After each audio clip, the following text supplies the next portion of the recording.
The story begins on a cliff. We see a man attack an older man with his sword. The older man managed to block the attack. The man was annoyed to see this. The older man smiled and told the younger man that he is impressed.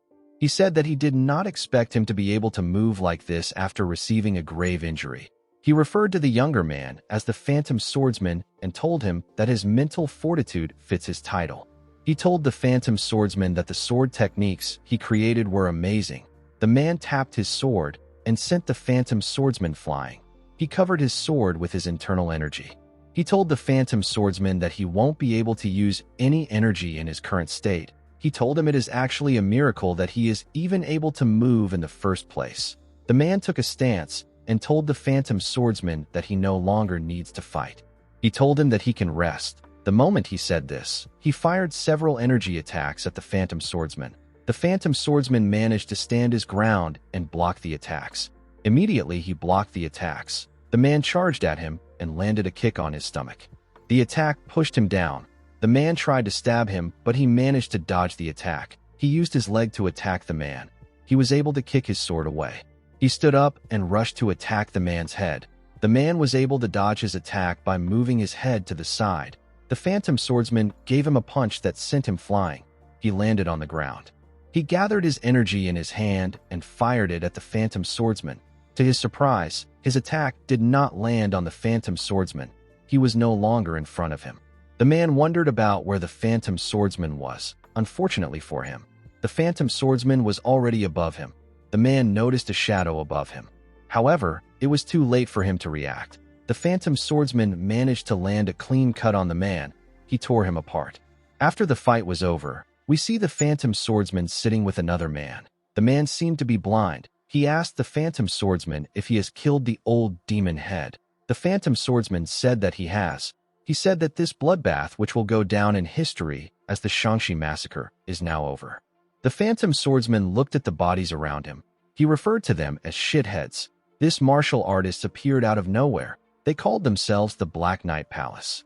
They swept through more than a dozen smaller sects and clans within the last 3 days. The Phantom Swordsman said that the world was able to witness the alliance of the orthodox and unorthodox factions thanks to the Black Knight Palace. The blind man referred to the Phantom Swordsman as Dako Hien. He reminded him about their promise to have a duel after creating their sword techniques. He told the Phantom Swordsman that he won't be able to fulfill the promise. Hien asked him if this is really what he is thinking about while dying. The man laughed when he heard this. He told Hien that they have dedicated their entire lives to the sword. He said that he has fought countless martial artists and witnessed many sword techniques. He told the Phantom Swordsman that he is yet to see a sword technique as hard to deal with and as keen as his own. He told him that his devotion to the sword surpasses that of anyone else's. Due to this, the man wanted to ask Hien for a favor. Hien asked him to tell him. The man begged him to look after his disciple and the Manhwa sect. The Phantom Swordsman was shocked to hear this. He asked the man if he has lost his mind. He asked him if he has forgotten who he is talking to because he is dying. He reminded him that he is the best swordsman of the unorthodox factions. He could not believe that the man was asking him to look after the Manhwa sect. While he was talking, the man gave him a bead. He told Hien that it is the Plum Blossom Spirit bead. He said that it is a relic of his sect. He asked Hien to give it to his sect leader. The Phantom Swordsman was annoyed to hear this. He wanted to yell at the man. He noticed that the man was breathing heavily. He accepted the beads and told the man that he is also on the brink of death. He told him that he is asking too much of him. The man reminded him that they are each other's sword friends, although he felt embarrassed. He told Hien that he is actually grateful. Hien told him that he should be grateful. He told him that he is going to spend the rest of his life in the Manhwa sect thanks to him. The moment he said this, his friend blew up. His hand and different parts of his body splashed all over the place. Hien was shocked to see this. While he was trying to process what just happened, someone fired a blade made out of energy at him. Hien quickly grabbed his sword. With a look of anger on his face, he fired several slashes at the attack. He managed to block it. He also fired several slashes at the person who attacked them. The person easily blocked the attack by simply waving his hand. Hien was shocked to see this. The man gathered his energy in his hands and fired it at our boy. The attack caused a huge explosion. The Phantom Swordsman fell to his knees. He lost one of his arms. He could not believe what he was seeing. He wondered if it was possible for a person to be this strong. He looked around. He wondered if this was the Black Knight Palace Master. He remembered that he already killed the old man. His corpse was still where he left it. He believed that this must be a hidden disciple of the old man or the real Black Knight Palace Master himself. Heian understood that the man was incomparably stronger than the Black Knight Palace Master, but he did not expect the man to take his entire arm even if he has been weakened by his fight with the old man. He could not believe that the man did this with just his demonic energy. Heian apologized to his friend. He told him that he didn't get the chance to take his body back home. He tapped his leg and said that he will try to keep his promise. The mysterious man was surprised to see that Heian managed to stand up. Our boy ran towards the edge of the cliff. Heian did not know if he will be able to survive falling off a cliff after losing the man, but he did not want to give up. He wanted to believe that there was hope. He jumped and turned around. He promised to never forget the man. He told himself that he will take care of the man the next time he sees him. The moment he thought of this, an energy blade tore his body apart. Heian could not comprehend what was happening. All he could see was the lower parts of his body falling down. He also saw the man laughing at him. Heian called him a fucker. He asked him to stop laughing. As he fell off the cliff, Heian apologized to his friend. He told him that he won't be able to keep the promise. Before he lost consciousness, the beads released a bright red light. In the next scene, Heian heard people calling out to him. He could not believe that he survived. Someone called him senior disciple. Our boy was surprised to hear this. When he opened his eyes, the person called out to a man known as Elder Baekjin. He informed him that the senior disciple has opened his eyes. Heian did not know why he was calling him senior disciple. He did not know that he was in a different body. The elder grabbed his head and referred to him as Mu Wai. He told him that he did great. Heian immediately recognized the man. He remembered him as Elder Baekjin of the Manhwa sect. The elder said that the heavens has blessed them. He said that he actually thought that he was too late, even though he tried acupuncture. The elder called him Mu Wai and asked him to stay still. Heian did not understand why the man kept calling him Mu Wai. He remembered that Mu Wai is the senior disciple of the Mount Hua sect's second-generation disciples. He is the disciple of his friend whose name is Hyunjo. The Phantom Swordsman did not understand why he was called Mu Wai. He wondered if the old man has lost his mind. While he was thinking, he remembered how the beads were shining. He quickly understood the situation. He said that the light is the issue. The disciple next to him was surprised to hear this. He told him that his wounds have not closed yet. He asked him not to speak. In the next scene, we see Heian stand up. The elder asked him if he is going outside. Heian said that he is. He realized that he almost replied rudely to the elder. The elder told him that it is a good idea to move around a bit. He reminded him that he was bedridden and unable to eat for a week. He asked him not to push himself too hard. Heian stepped out of the building and moved around the area. He went to a pond and used the water to wash his face. He could not believe that only 7 days has passed. He felt like it has been a year. For the past 7 days, Heian dreamed of a life. He dreamt about Mu Wai's life. He saw his entire life and the things he experienced. He saw the 2 decades that the young man lived through. Heian saw how the sect was attacked through Mu Wai's eyes. He saw how the sect was burnt down, how the disciples were killed. They tried to fight back, but a large amount of them were killed. He saw Hyunjo talking to the young man. He saw Hyunjo fighting the Black Knight Palace Master. He saw how Mu Wai got injured while trying to save his fellow disciple. Heian called him an absolute fool. He could not believe that Mu Wai tried to help someone when his body is so weak. He believed that he should have put himself first before anyone. Thanks to the injury he got, Mu Wai died. Heian remembered that the light came from the plum blossom spirit beads. He wondered why he was the one who got reincarnated and why he ended up in this body. He did not understand why Hyunjo wasn't chosen. He wondered if this was also fate. He let out a sigh and stood up. Even if he did not like it, it did not change the fact that he has been given another chance at life. Heian knew that he could not throw away this chance. He promised to find the masked man and cut him up into pieces. Heian knew that the man was stronger than the Black Knight Palace Master. He was certain that he won't have been able to defeat the man even if he wasn't injured. In order to get a chance at beating the man, our boy has to grow stronger than his previous self. As he walked into a building, he remembered Hyunjo asking him to look after his disciple and his sect. He also remembered what Hyunjo told Mu Wai. His friend asked his disciples not to fear. He told them that they will be the ones to protect the sect. Ian took out some books from the shelf and placed them on the table. He asked his friend not to worry. He said that he will fulfill his promise and avenge his death no matter what. In the next scene, we see some men talking to the sect leader. The sect leader asked them if they need to rebuild a total of 8 pavilions. A man told him that they do. He said that the damages grew because they were unable to put out the last ambush's fire in a timely manner. The sect leader told the man known as Baek-san that he assumes that they don't have enough money to cover the damages because of their previous damages. Baek-san told him that he is correct. He revealed to him that profits and visitors will be cut down drastically for a while. The sect leader, whose name is Baekyu, realized that they need to avoid large expenditures. He told Baek-san that it is better if they start with the most important pavilion first.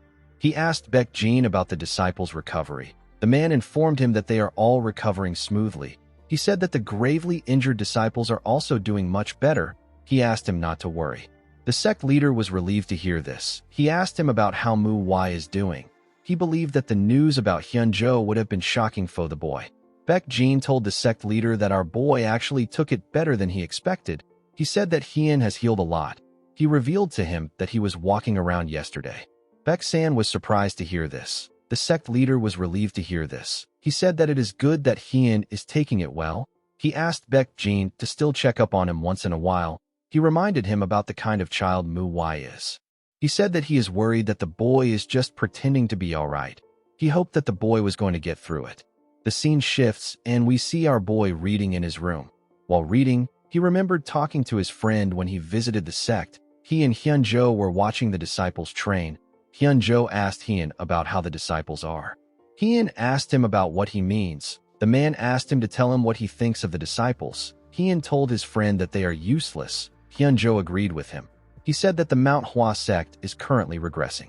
According to the man, the sword technique is the pinnacle of variability and illusions that brings the plum blossoms into bloom, and they fool themselves into thinking it is of perfection.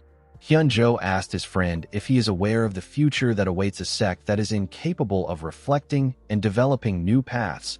Hyun said that the sect will experience its downfall. Hyunjo told him that he is right. He told him that there is no use trying to force change. Hyun told him that he would try to force change if he was in his position. He asked him if he has another idea. Hyunjo said that he will show the disciples that the plum blossom sword technique is not all there is. He said that he will show them that there is a higher realm that they can reach. Hyun asked his friend if this is the reason why he came up with the promise to create their own sword techniques and duel with them in the future.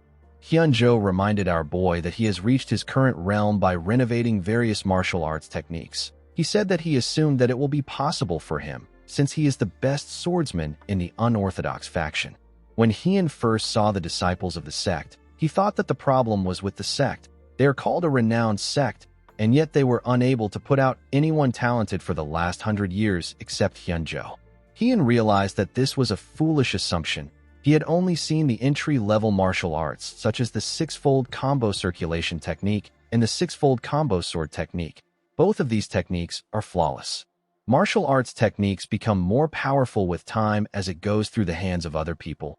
This is the power of a sect. The Manhwa sect hit a wall because it was too great. Hyun realized that his friend wanted to show the disciples the determination to get through the wall by introducing them to a new realm.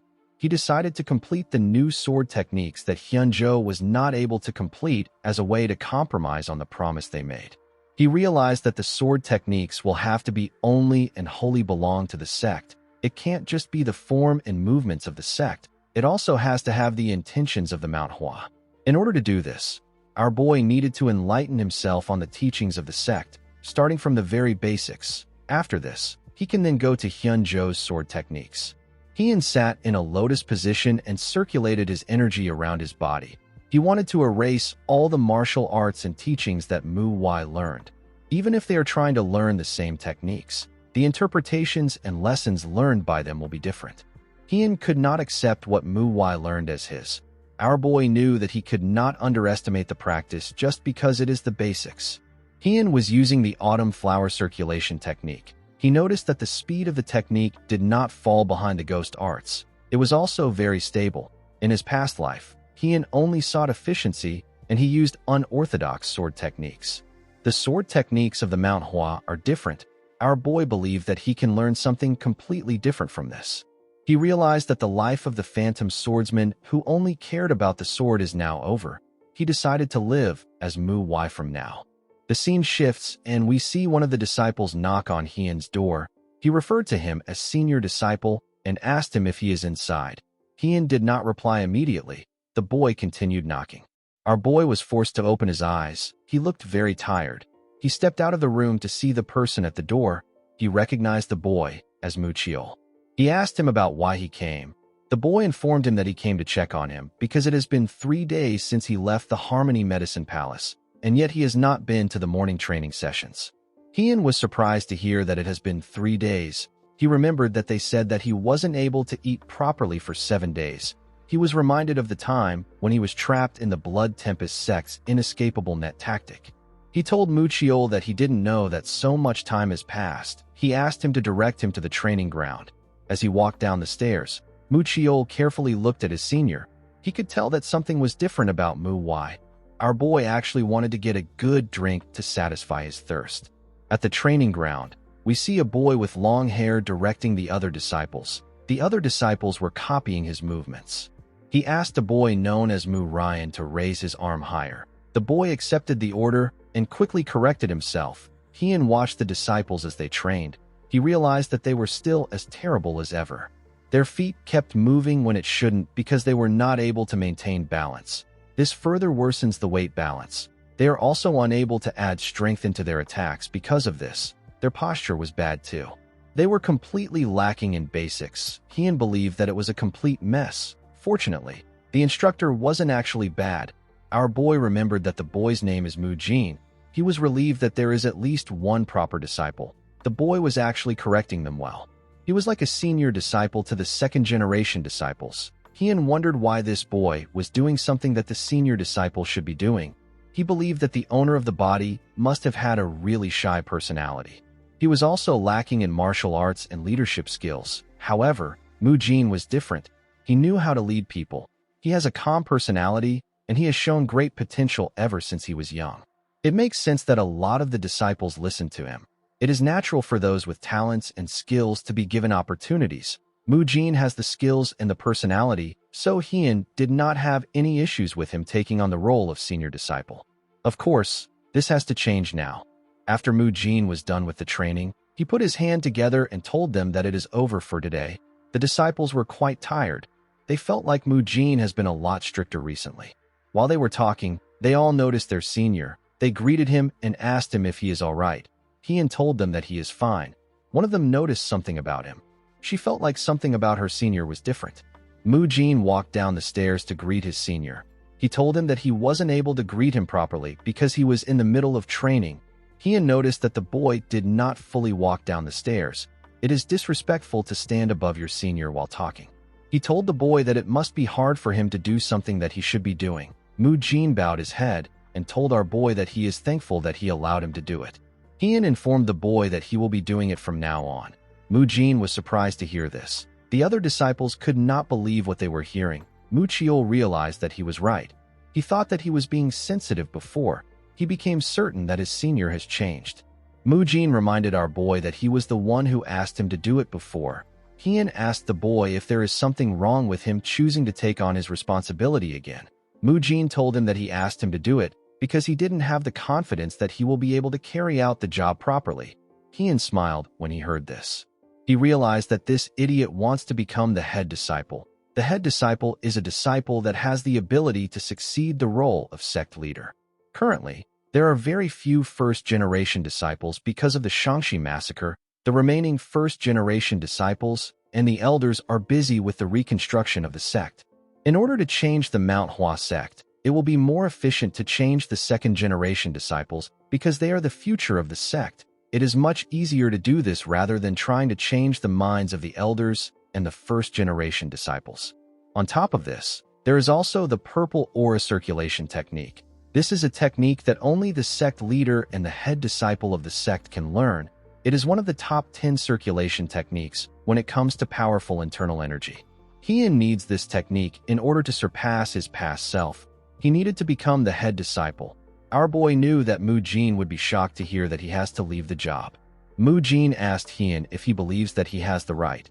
He asked him to tell him what he did when the Black Knight Palace invaded their sect. Mu Chiol was shocked to hear this. He quickly called out to the boy. Mu Jin told Hien that he did not listen when the elders asked him to stay put. He asked him if he remembers what happened. He asked him if he killed anyone from the Black Knight Palace. He asked him if he saved the elders and the others. He told him that he only managed to burden the elders. Hien smiled when he heard this. The boy reminded him that other disciples also copied him and rushed to fight.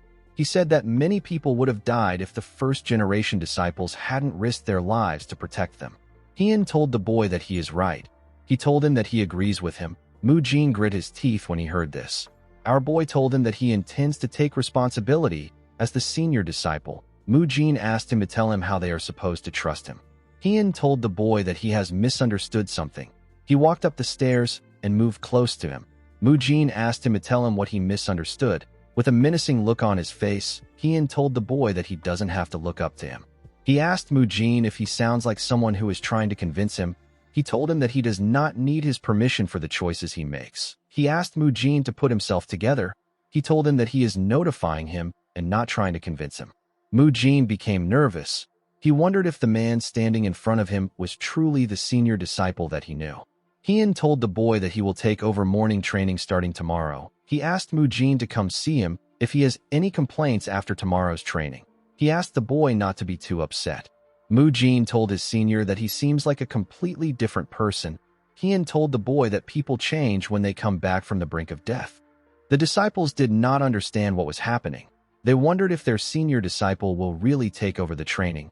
One of the disciples called out to Mu Ryan. The boy said that Mu Jin is going to allow the senior disciple to take over. The boy next to Mu Ryan told him that Mu Jin was really mad before, and now he has calmed down. He told him that he couldn't hear their conversation. Mu Ryan told his friend that Mu Jin must have backed off out of kindness. He said that he is worried because he knows the senior's skill level. His friend told him that they can do the same thing. Mu Ryan asked him about what he means. The boy suggested that they talk to Hien. At night, we see the boy and his friend walk up to our boy's door. When they knocked on the door, Hien asked them about why they came. The boys told him that they want to talk to him. They said that they have something to say to him that the others can't hear. Hien grabbed his sword.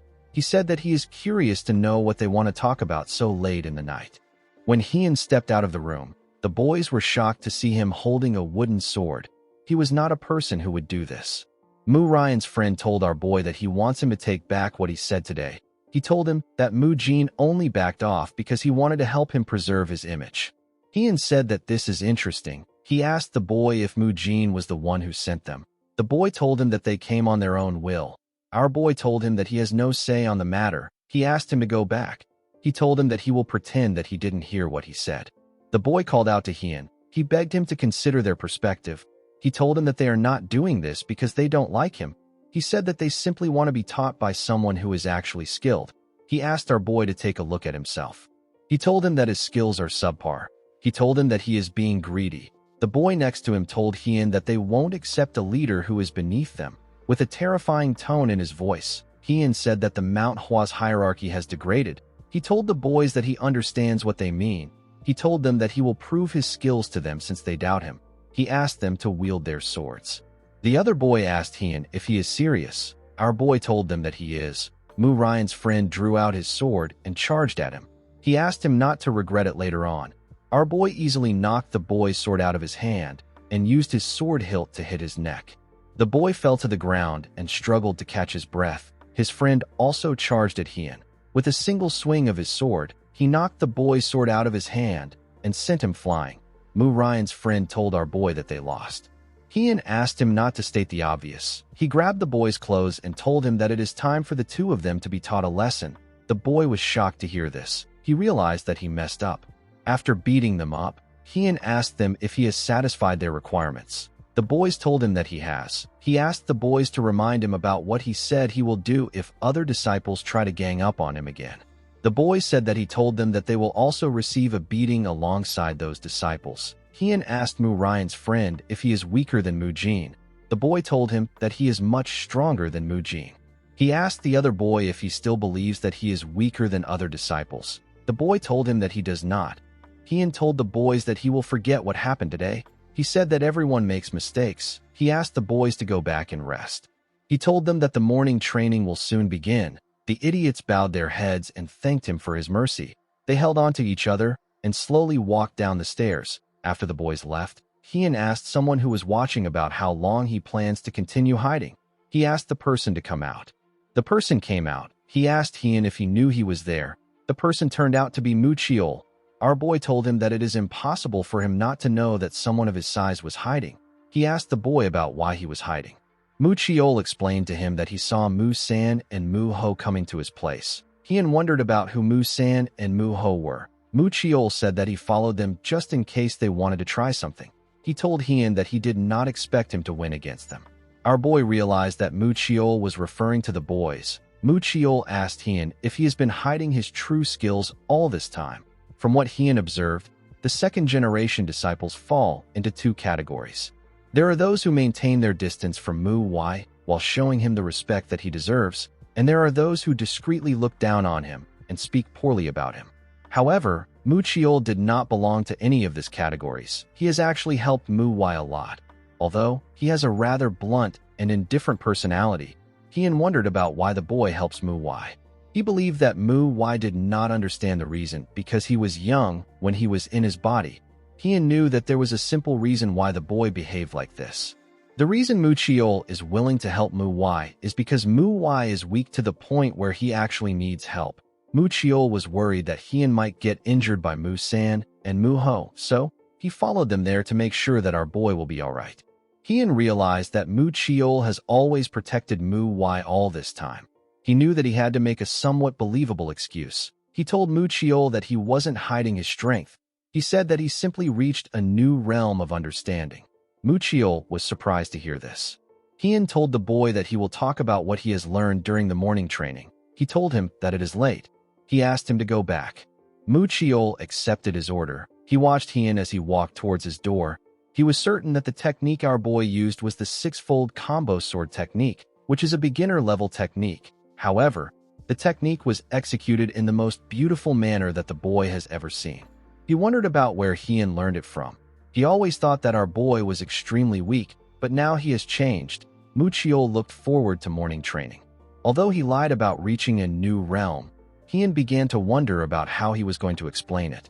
The scene shifts, and we are taken to the disciples' hostel. The boys told Mu Ryan that they were beaten by their senior.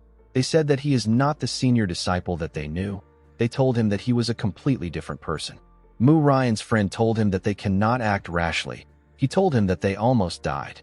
Mu Ryan stood up. He asked the boys to stop spouting nonsense. He asked them to go get ready for morning training. The two boys stood up and supported each other. The other boy told his friend that he hopes that Mu Ryan doesn't try anything against our boy. Mu Ryan's friend told him that he hopes Mu Ryan is beaten to a pulp. Mu Jin saw the boys injured. He asked Mu Ryan if something is wrong. He told him that Mu San and Mu Ho look terrible. The boy said that it is nothing much. He explained to him that the boys didn't like the fact that the senior disciple will be leading morning training sessions. He told Mu Jin about everything that happened. Mu Jin said that he will scold the boys later. Mu Ryan was shocked to hear this. He asked his friend for his reason. Mu Jin said that our boy can only stand up for himself now. He told him that the senior disciple will back off once he realizes that he is not fit for the position. He told his friend that there is no point in doing stuff like this behind his back. He said that he is ashamed. Mu Ryan told him that they were just worried. Mu Jin asked him to stop talking. He told him that he knows what they are worried about. He told him that he will take care of the matter himself. He asked him not to concern himself with it. The next day, everyone came to the training ground. Our boy was at the top of the stairs. He told them that he has a few things to say before they begin. Mu Jin wondered about how someone can change so much overnight. He took a look at Mu San's body. He wondered if our boy has been hiding his skills. He did not expect him to be able to injure Mu San and Mu Ho to this extent. He wondered if Mu Chiol was the one who helped him. He decided to be patient. He was certain that he will soon get the truth. He believed that he will be able to tell whether Hien was bluffing or not depending on how the training goes. Mu Jin told the disciples that they are all weak. He said that there are many reasons why a person is strong, but there is only one reason for weakness, and this is the basics. Our boy revealed to them that they will only practice the six-fold combo during morning training from now on. The disciples were shocked to hear this. Heian told them that he understands that they want to get through the basics and move on to higher-level techniques. Someone asked him if there is something wrong with this. Heian stopped talking when he heard this. The other disciples quickly turned around. The person who spoke turned out to be Mu Ryan. The boy asked Heian if there is something wrong with wanting to learn things faster. The boy believed that he should challenge Heian since his fellow disciples did not have the courage to do it. Mu San and Mu Ho were shocked to see what their friend was doing after they warned him. Heian could not believe that this is a renowned sect. He asked Mu Ryan to come up if he has any complaints. As Mu Jin watched his friend climb the stairs, he wondered about what he was thinking. The idiot smiled confidently as he walked up the stairs. He told Heian that he understands what he is saying. He said that he doesn't think it is a good idea to live the training under his leadership, especially if mastering the six-fold combo sword technique is as important as he said. He told our boy that everyone already knows the level of his martial arts. Heian said that everyone knows that his martial arts is terrible. He told the boy that he must have thought that he should be the one to prove that his martial arts is terrible since no one wanted to do anything. He asked Mu Ryan if this is what he is trying to say. Our boy told him that it is fine. He said that he wasn't expecting everyone to just accept him from the beginning. Heian turned to the disciples. He announced that he will not take a single step from where he is standing. He said that he will block Mu Ryan using the six-fold combo sword technique. The disciples were shocked to hear this. Our boy told them that Mu Ryan will win if he takes a step or if Mu Ryan's sword manages to touch him. He said that he will take back what he said about teaching the six-fold combo sword technique, and he will stop leading the morning training if Mu Ryan wins. Mu Ryan told his senior disciple that he is too full of himself just because he beat Mu San. Heian told the boy that he doesn't know what he is talking about. He said that Mu San and Mu Ho must have sustained some serious injuries somehow. Mu Ryan asked Heian not to hate him too much even if he loses in front of all these disciples. Our boy told him that he won't. He advised the idiot not to cross the line. Mu Ryan charged at Heian. He attacked him at a decent speed. Our boy easily blocked his attack. The boy tried to attack him in different places, but Heian easily blocked the attacks. The disciples were shocked to see this. Mu Ryan increased his speed and attacked faster, but Heian was still able to block the attacks. He changed his stance and increased his speed again. The other disciples were shocked to see him using the concentrated wind sword. It is a technique known for its speed. It is a technique that Mu Ryan can use best out of all the second-generation disciples. Mu Chiol noticed that Mu Ryan has gotten faster since the last time he saw him use the technique.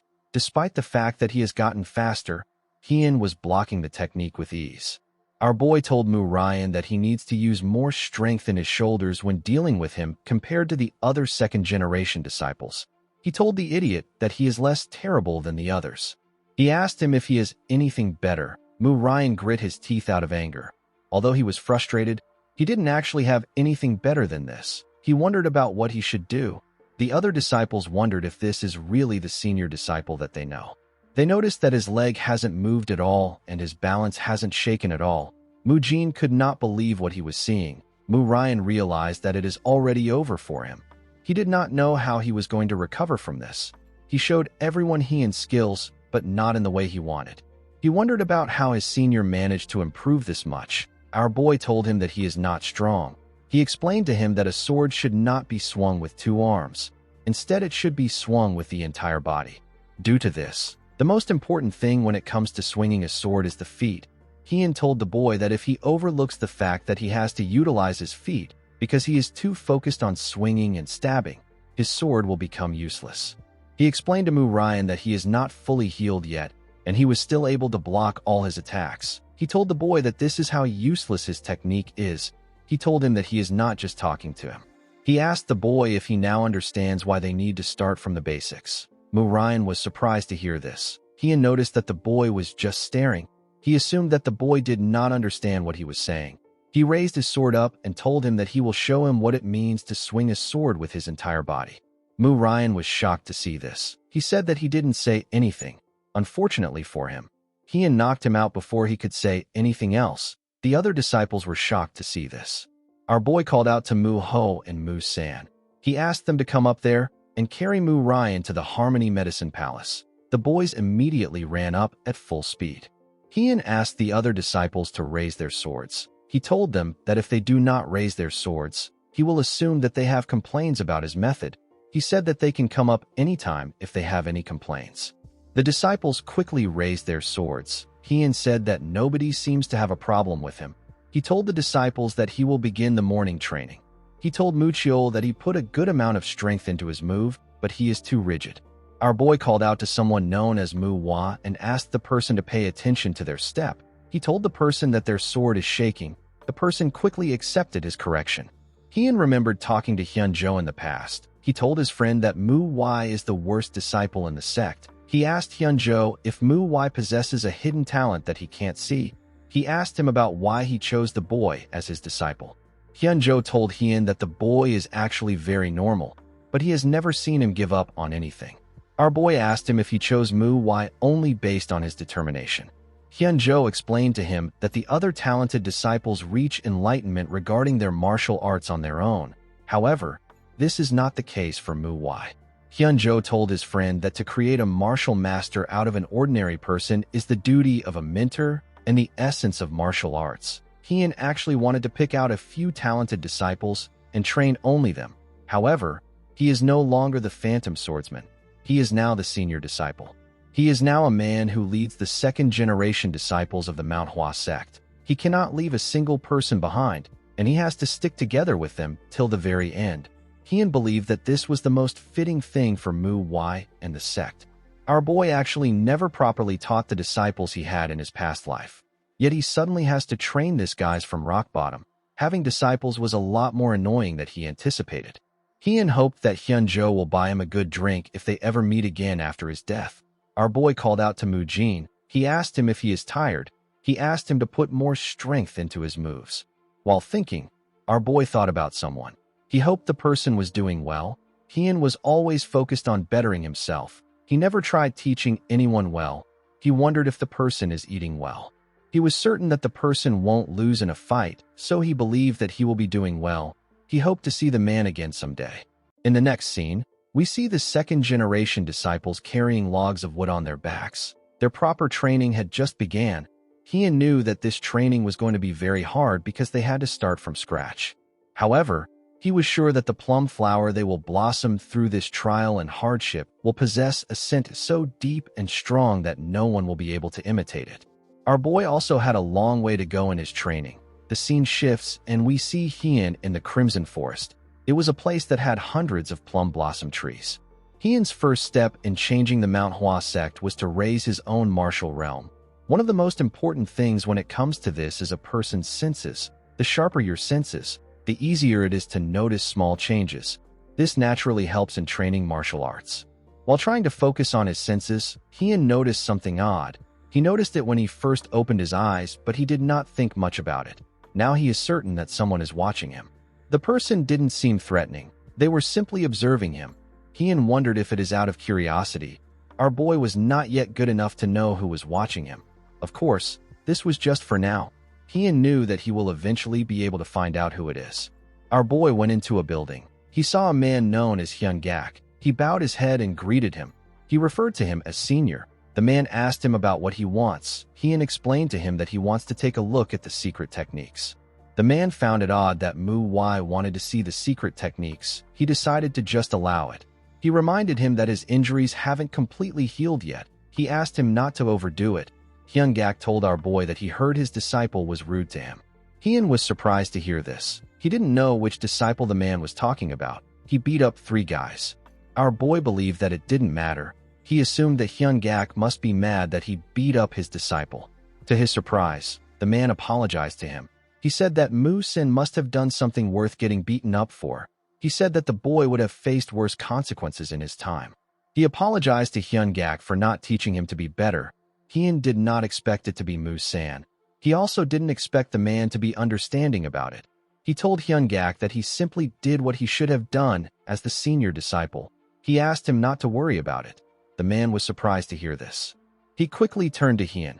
He wondered if his ears were hearing the right thing. He could not believe that Heian said that he did it as the senior disciple. While looking at our boy, the man noticed something odd. He wondered if Mu Wai's eyes were always this sharp. Hyun wondered why Hyun Gak was staring at him. He wondered if the man changed his mind about being angry that he beat up his disciple. Hyun Gak was actually thinking about how our boy's eyes were filled with determination. He told Hyun that he did a good thing by looking after his martial brothers as the senior disciple. He apologized to him for making him wait. He told him that he can go. Hyun Gak watched him as he walked away. He did not expect our boy to be full of determination after losing his master. He said that he is very proud of our boy for picking himself up again. The scene shifts, and we see Hyun going through the books. He wondered about what he needed to do to raise his own martial arts realm. A martial arts realm has a different meaning to each person. Some believe that it is the strength of the martial arts a person possesses. However, this is wrong. Life and death in the Murim is not decided by the strength of martial arts alone. There is no person who would fight so foolishly when it means to kill or be killed in the Murim. The important things when it comes to survival in the Murim is a person's ability to utilize the martial arts they have learned, as well as quick and precise judgment and thinking, along with the capabilities to back it up. Because of this, a martial realm is not just martial arts. It is also the mastery, as well as the experience and wisdom to go with it. One must keep in mind that enlightenment is achieved through endless contemplation and reflection. This is the definition of martial realm that the best swordsman of the unorthodox faction has lived by. It is the truth that he reached after endless training and contemplating. Therefore, the first step to raising one's martial realm starts with truly understanding martial arts. This made Hyun wonder about what the martial arts of the Manhwa is. He didn't know yet. They were things that he was not permitted to read yet. The books were forbidden for disciples. They were to prevent greedy and curious disciples from foolishly trying to learn higher-level martial arts and rendering their chi paths useless. All sects restrict access to their secret techniques. The Manhwa sect is no exception. Hyun remembered that his friend once said that the Manhwa is actually looser with their secret techniques. Even though he said this, it doesn't change the fact that a renowned sect is still a renowned sect. Our boy noticed that their martial arts are very systematic, so they are not difficult to understand. The things Hyun has read about include the six-fold combo sword technique, which is the most basic sword technique. He then learned about 3 other sword techniques. He learned the concentrated wind sword, the falling blossom sword, and the thousand-cent sword. After learning the 3 principles of the sword technique, a person will reach the blossom sword secrets. Hyun remembered hearing that he must learn the plum blossom sword secrets in order to be able to learn the best martial arts technique that exists in the Manhwa sect, which is the Manhwa signature technique. These techniques are the 7 deadly plum blossom sword, the 3-edged plum blossom sword, and the lucid plum blossom sword. The driving force that made the sect become one of the 3 most renowned sects of the Murim were this sword secrets. Hyun remembered hearing that the best swordsman that came from the Manhwa sect has learned more than one of these 3 sword techniques. For the Manhwa, the 6-fold combo sword technique is the roots, the falling plum blossom sword, the concentrated wind sword, and the thousand-cent sword act as the trunk. The plum blossom sword secrets are the branches of the tree.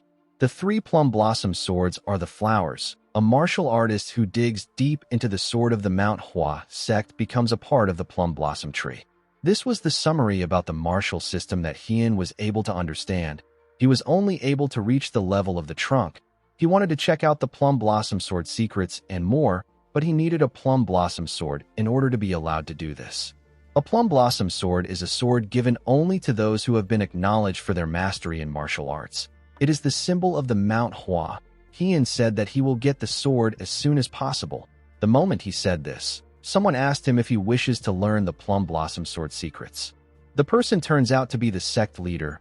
Hyun recognized the man. He quickly stood up and greeted him. The sect leader explained to him that he came to see who was in this section because it has been a while since someone has been there so late in the night. He asked Hyun if he can join him. Our boy asked him to sit. He looked outside the window to see the moon. He did not know that it had gotten so late. He realized that Hyun Gak must have turned on the candles for him. Baekyu asked our boy if he read all these books. Hyun said that he did. The man revealed to him that he heard that he is training the 2nd-generation disciples with the 6-fold combo sword technique. He asked Hyun if he is the one leading the morning training. Our boy said that he is. The The sect leader remembered that Mu Wai has always hesitated to answer his questions in the past. Even when they were simple questions, Heian realized that Baekyu simply wants to check on Mu Wai. He wanted to see if Mu Wai is alright, whether he has really gotten over his master's death. He wanted to confirm if the boy was not pretending to be alright and overworking himself in the process. He wanted to see how Mu Wai was faring. Heian reminded the sect leader that the six-fold combo sword technique is the foundation of the sect. Baekyu agreed with him. Our boy revealed to him that the second-generation disciples have started on the wrong foot. Baekyu was surprised to hear this. Heian told him that it is as if they have not begun to train. He was certain that the leader of the sect would know how terrible the second-generation disciples are. He believed that if he told Baekyu what he has always thought, he would feel reassured that they think the same way on the issue. Baekyu actually believed that our boy was in a much worse state than he thought. He wondered if this was the same Mu Wai that he knows. Mu Wai was always an innocent child who could never say anything negative about anyone. He wondered about how the boy became like this. He wondered if it was because of the Black Knight Palace invasion or if the boy was resentful and upset that he was the only one who survived. He wondered if Mu Wai was punishing himself to try and make up for the death of his master, the elders, and the first-generation disciples. Baekyu believed that he needed to tell our boy that it is not his fault. Heian told the man that everyone knows. Baekyu was surprised to hear this. He asked him about what he is talking about. Heian explained to him that all the second-generation disciples already know the six-fold combo sword technique well. This is because it is the first thing they learn after joining the Manhwa sect. He told the sect leader that if he compares when they were first learning the technique to their current state, their technique has gotten worse. Baekyu did not understand this. He found it odd that their techniques have gotten worse even though they have been honing it for a long time. He asked Heian for the reason why this happened. Heian explained to him that the sect and the clans in the Murim have different ideologies and views. Naturally, these views and ideologies are melded with their martial arts. A sect or a clan's martial school is an expression of that organization's ideologies through martial arts. The Wudong sect's Taiji Fist and their Taiji Enlightened Sword Arts. The Diansong sect's Sun-Shattering Sword Technique and their Silver Moon Splitting Ray Blade, and the Qingqing sect's Azure Cloud Crimson Dawn Slash and their Four Heavens Ray Sword are examples of this. Therefore, to learn a school of martial arts is not just to train the body, but to explore and understand the ideology of that sect or clan. Baekyu noticed that Heian was calmly explaining. For some reason, our boy was reminding him of Hyunjo. Heian explained to him that the second-generation disciples are only focused on blossoming the plum flower. He said that this is not actually wrong, but it is not wise either. The sect leader asked him about what he proposes that they do. Heian said that he needs to help them realize that learning the signature technique of the sect is not the point of a martial school. He said that training endlessly to explore and understand the ideology and applying it to daily life is the essence of a martial school. Heian said that the plum blossom flower isn't the end of it all. The moment he said this, Baekyu saw him as Hyunjo. He was surprised to see this. Despite the fact that Heian was nothing like Hyunjo, Baekyu wondered if the reason he got the same vibe from our boy was because he shines like Hyunjo did in the past. He wondered if he was the only one who could see Heian's talent. He told our boy that one should not train to blossom the plum flower. Instead, the blossoming of the plum flower should come naturally while training. Baekyu told Heian that he thinks quite deeply for his age. He commended him for making a great observation. He asked our boy about what he will do now. Heian explained to him that he intends to guide them on their six-fold combo sword technique. Baekyu said that this is not what he is talking about. He said that he knows he will do well in training the disciples. He asked Heian to tell him about the path he will follow. Heian did not expect this question. Having studied the martial arts of the sect, our boy realized that they are all great. However, as someone who prioritizes efficiency for his survival, Heian found some things to be disappointing. While reading, our boy wondered why no one used a heavier sword for certain martial arts, or why no one practiced another technique with just their fist instead of a sword. He contemplated about a lot of things. He wondered if some things went against their principle, if they could use a heavier sword like a great sword. He wondered if the path he will walk might stray from what the Manhwa sect pursues. Heian did not know if he was on the right path. This was not a light issue. It made him think about a lot of things. He realized that his path might not go with the principles of the sect. He hoped that his friend would not be too upset with him. Heian told the sect leader that he intends to do the things that his master wanted to do and fill his empty position. Our boy planned on just doing whatever he wanted. He told Baekyu that to continue on the path that one's master walked, and to surpass them, is the duty of the disciples. The sect leader was surprised to hear this. He now understood why he kept seeing Hyunjo in our boy. It was not just because of his talent, but because he intends to continue Hyunjo's will. He knew that it will be difficult for our boy to create a new martial arts technique like his master wanted. Baekyu began to laugh. He told Heian that he is very proud of him. He said that Hyunjo would also be happy with this. Our boy thanked him for his compliment. Baekyu's worries magically disappeared when he saw the disciple that he worries most about show him such a trustworthy side of himself. He was happy to see that there was determination in our boy's eyes.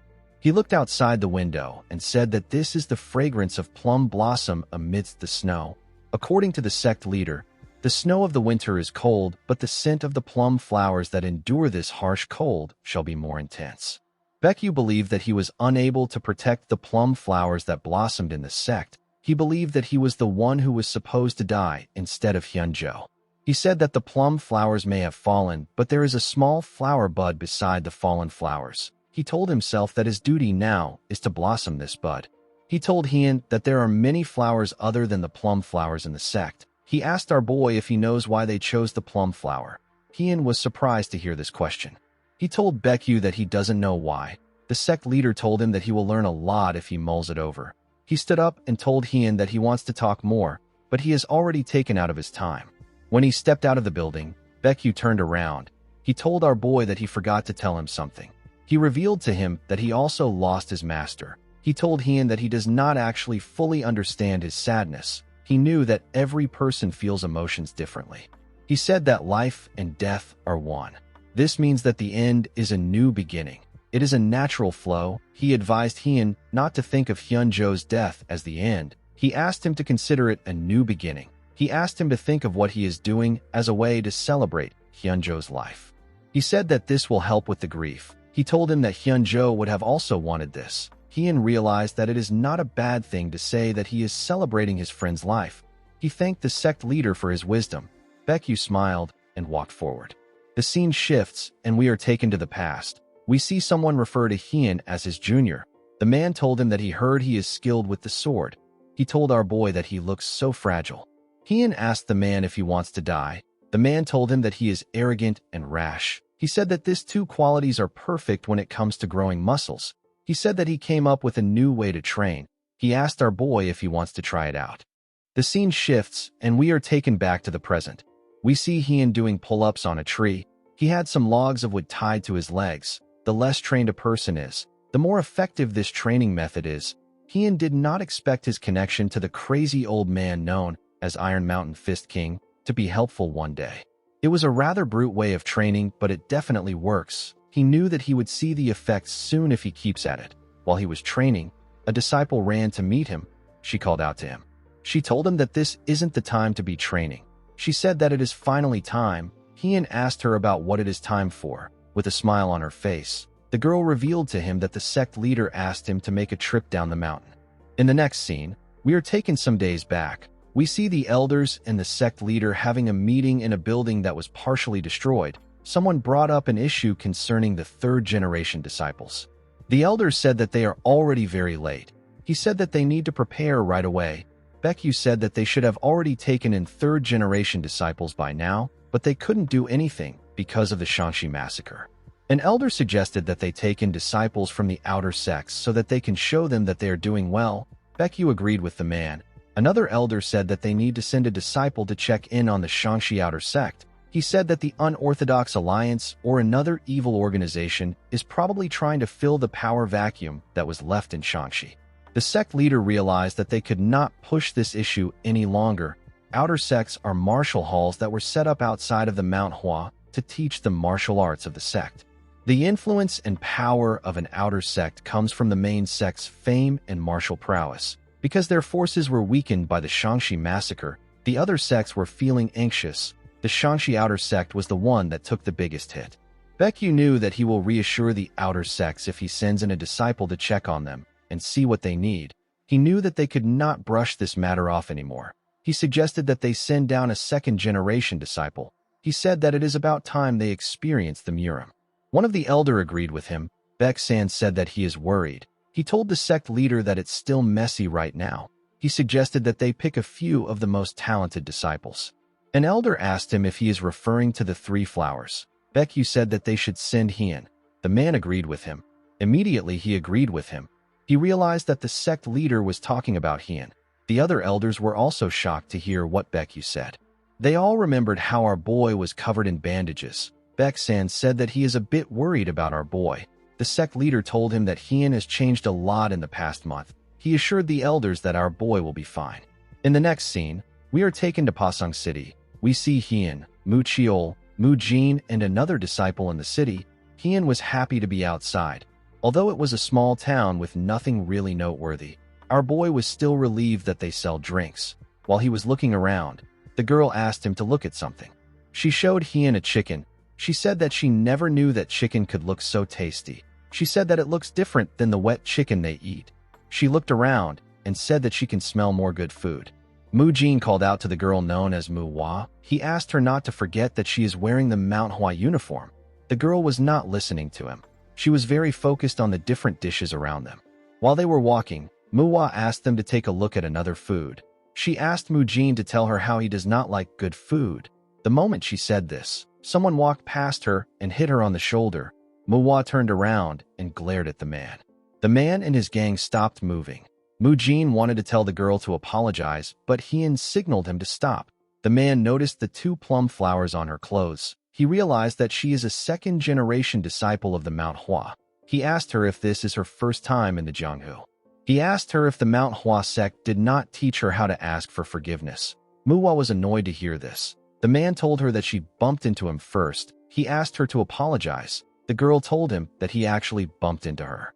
The man told her that she wasn't watching where she was walking. Due to their clothing, Hien was able to tell that the man and his gang belonged to a criminal organization. He could tell that they took over the power vacuum left by the Shangxi outer sect, but he did not expect them to pick a fight with him. Even though they took a hit from the Shangxi massacre, it wasn't so bad that some lowlifes could look down on them. Our boy realized that someone more influential was backing them up. Hien didn't actually care about who was backing them. He wanted the kids to experience this. They needed to learn how to deal with people like this. While he was thinking, our boy noticed that one of the man's friends was staring at Mu Hua's boobs. He pointed a sword at the man's eye. He asked him to tell him what he is looking at. The man became scared. Hien revealed to him that he knew that he was the one who bumped into her from the beginning. He explained to him that he was waiting to see how he will act, because he was looking down on them, because he knew that this was their first time in the Jianghu. He told the man that he has crossed the line. He told him that he has started a fight with the Mount Hua sect. He said that he wants to see what the Jianghu underworld thinks of their sect. The other man became scared. He did not expect our boy to know that they are from the underworld. He knew that he had to do something about it. He quickly apologized to Hien. Our boy told him that he doesn't accept apologies from trash like him. He asked him to shut up if he doesn't want his friend to lose an eye. He asked them to get out of his sight. The man realized that our boy was serious about stabbing him. He could tell from the look in his eyes. He and his friends quickly ran away. Mu Hua apologized to her senior disciple. Hien asked her not to apologize. He told her that the man was the one who was wrong. Mu Cheol said that the people from the underworld are much worse than they expected. Hien told them that they need to first find an inn and get something to eat. Mu Hua was very happy to hear this. She asked Hien if she can choose what they eat. Our boy told her that she can. Mu Jin realized that the men were the first to pick a fight, but he wanted to tell Mu Hua to apologize without even knowing this. He was only focused on being careful with how they behave because they are representing the sect right now. He didn't think about giving a proper warning to the ones who looked down on the sect. He realized that our boy was aware of his surroundings at all times for him to know what happened. He noticed that Hien reacted as if he was used to this kind of things. He assumed that our boy was actually hiding his worries so that they can depend on him. He believed that Hien was pretending to be used to this kind of situations. This was the only reasonable conclusion he could come up with since our boy has never come here ever since he joined the sect. Hien was actually wondering if he should have just stabbed the man. He was regretting it now. Mu Jin promised to try harder. He said that something like this will never happen again. He said that no one will ever look down upon them again. The scene shifts, and we see the group in a restaurant. Hien ordered for noodles, stir-fry vegetables, and dompa pork. Mu Jin stared at Hien intensely as he ordered. Manhwa and Mu Chiol did not understand why he was doing this. Even the attendant felt uncomfortable. They ate a large amount of food. Mu Jin ate the smallest amount out of everyone, and he still ate 4 servings of noodles. Hien told Mu Chiol that he ate less than usual. He asked him if he is being lazy with his training. The boy told Hien that he simply ate more than them. Manhwa asked the group about what they are going to do. She said that it would have been easier if the sect leader had just told them their mission. Instead, he was very vague with it. The girl said that she doesn't know what they should do. Hien asked her if anything noteworthy happened today. The girl said that some people picked a fight with them. She realized that our boy was referring to the underworld. Hien reminded them that the sect leader gave them his full trust to make their own decision. He said that he is thinking of killing the people from the underworld. He quickly changed his words and said that he is thinking about teaching the bastards from the underworld a lesson. The group became worried when they heard him change his words. Hien asked them about what they want to do. Manhwa said that it won't be a problem for them to look into things. Our boy asked Mu Jin about what he will do. The boy suggested that they gather some information on them first before they decide on what to do. Manhwa agreed with him. Mu Chiol said that gathering information is good. Since they all agreed, Hien ordered them to collect all the information they can get on the underworld until tomorrow evening. The scene shifts, and we see Hien on top of a roof. He wore a hood and used it to cover his face. He looked down at some men harassing a lady.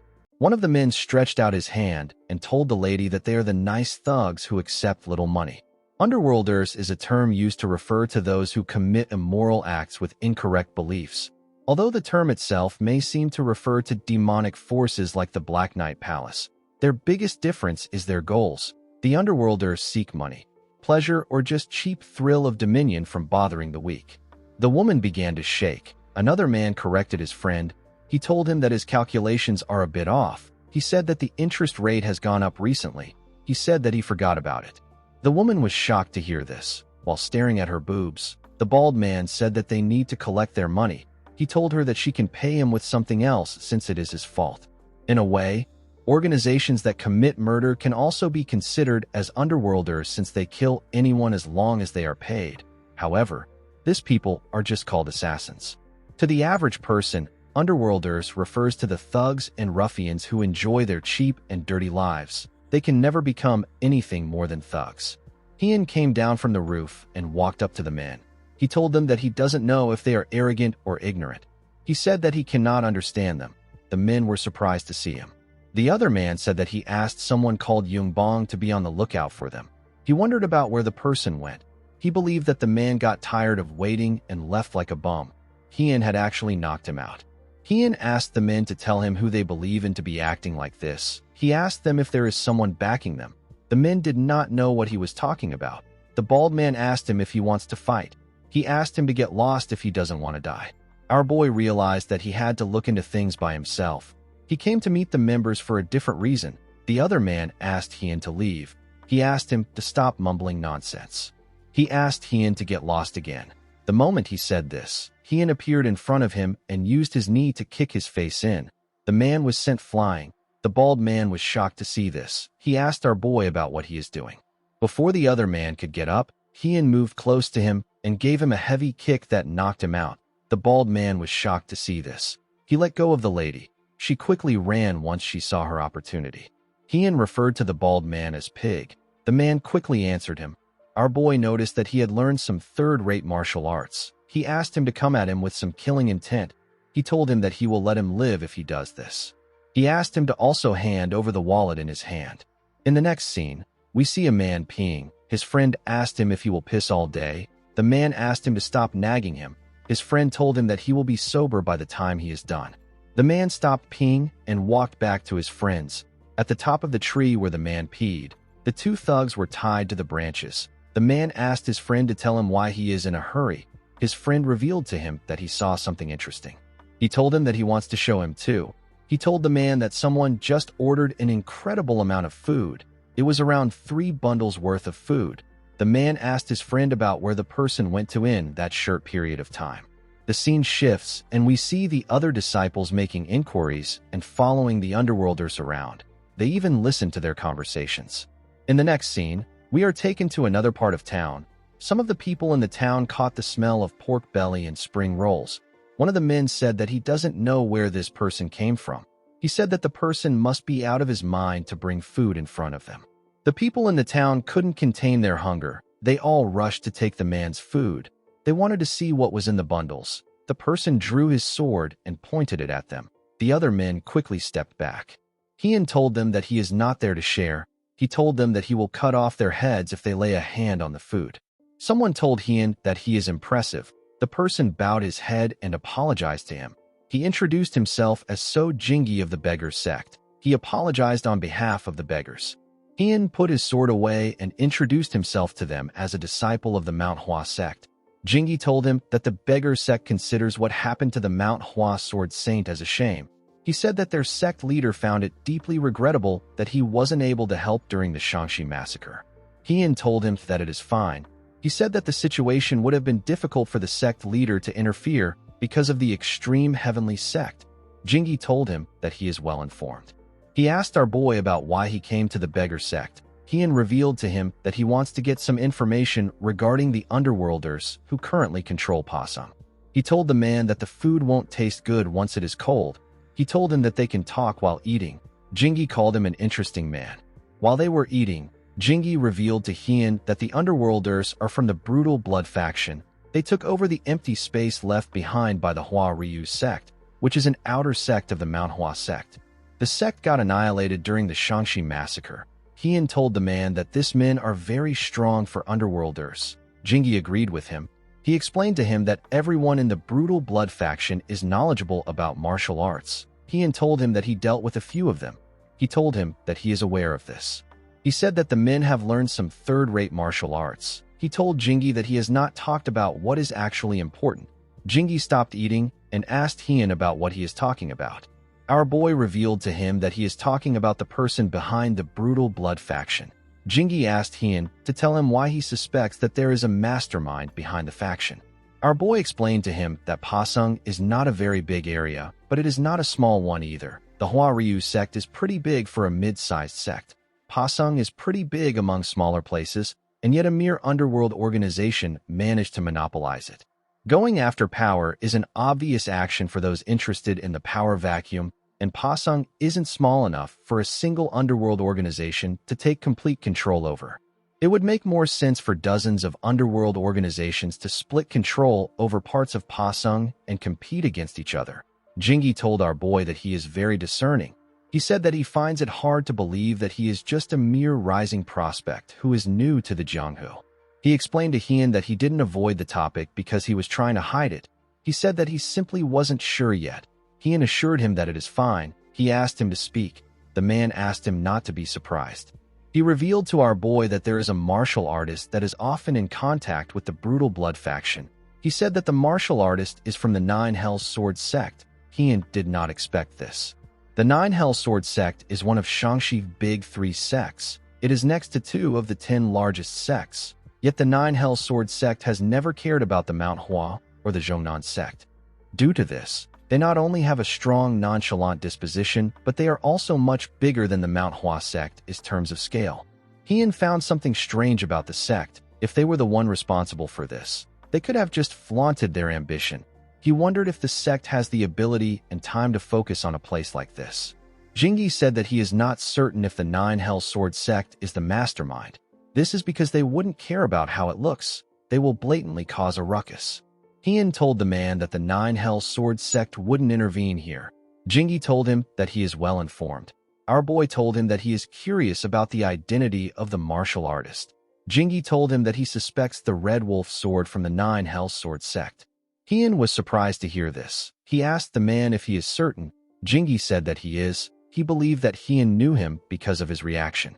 He said that it would be stranger if our boy had not heard of him. Jingi advised Hien to be careful with his plans. Our boy thought about the name of the martial artist. He realized that he has never heard of anyone called the Red Wolf sword. In the next scene, we see Hien looking outside his window in his room. He could not believe that he was unable to get any information about the Red Wolf sword. He remembered how Jingi offered him a drink. Our boy believed that it was just tea. He assured the man that it is fine. He told Jingi that someone might mistake the tea for alcohol. Jingi laughed and told Hien that he was actually mistaken. Hien wanted to play along with the man. He was certain that he will be able to get some information about the Red Wolf sword if he does this. His plan was to take a little bit of alcohol until he gets the information he needs. However, our boy did not consider an important factor. He forgot that wine tasted way too good. Jingi asked him if he likes it. Hien said that it has been a long time since he had a drink. Jingi was surprised to hear this. He reminded our boy that this is his first outing in the Jianghu. After hearing this, Hien kept drinking. He did not expect the drink to be so good. He was only able to stop after the beggars got knocked out. Our boy believed that he will be fine even if he didn't get the information he wanted. He already had some assumptions. He already knew how he was going to act, but he did not know what the junior disciples will do. He closed his window and looked at the bottles on the ground. He told himself that he still has some time left. He said that he will enjoy the leftover wine. At night, we see the junior disciples in our boy's room. Manhwa and Muchiol noticed that they could smell alcohol.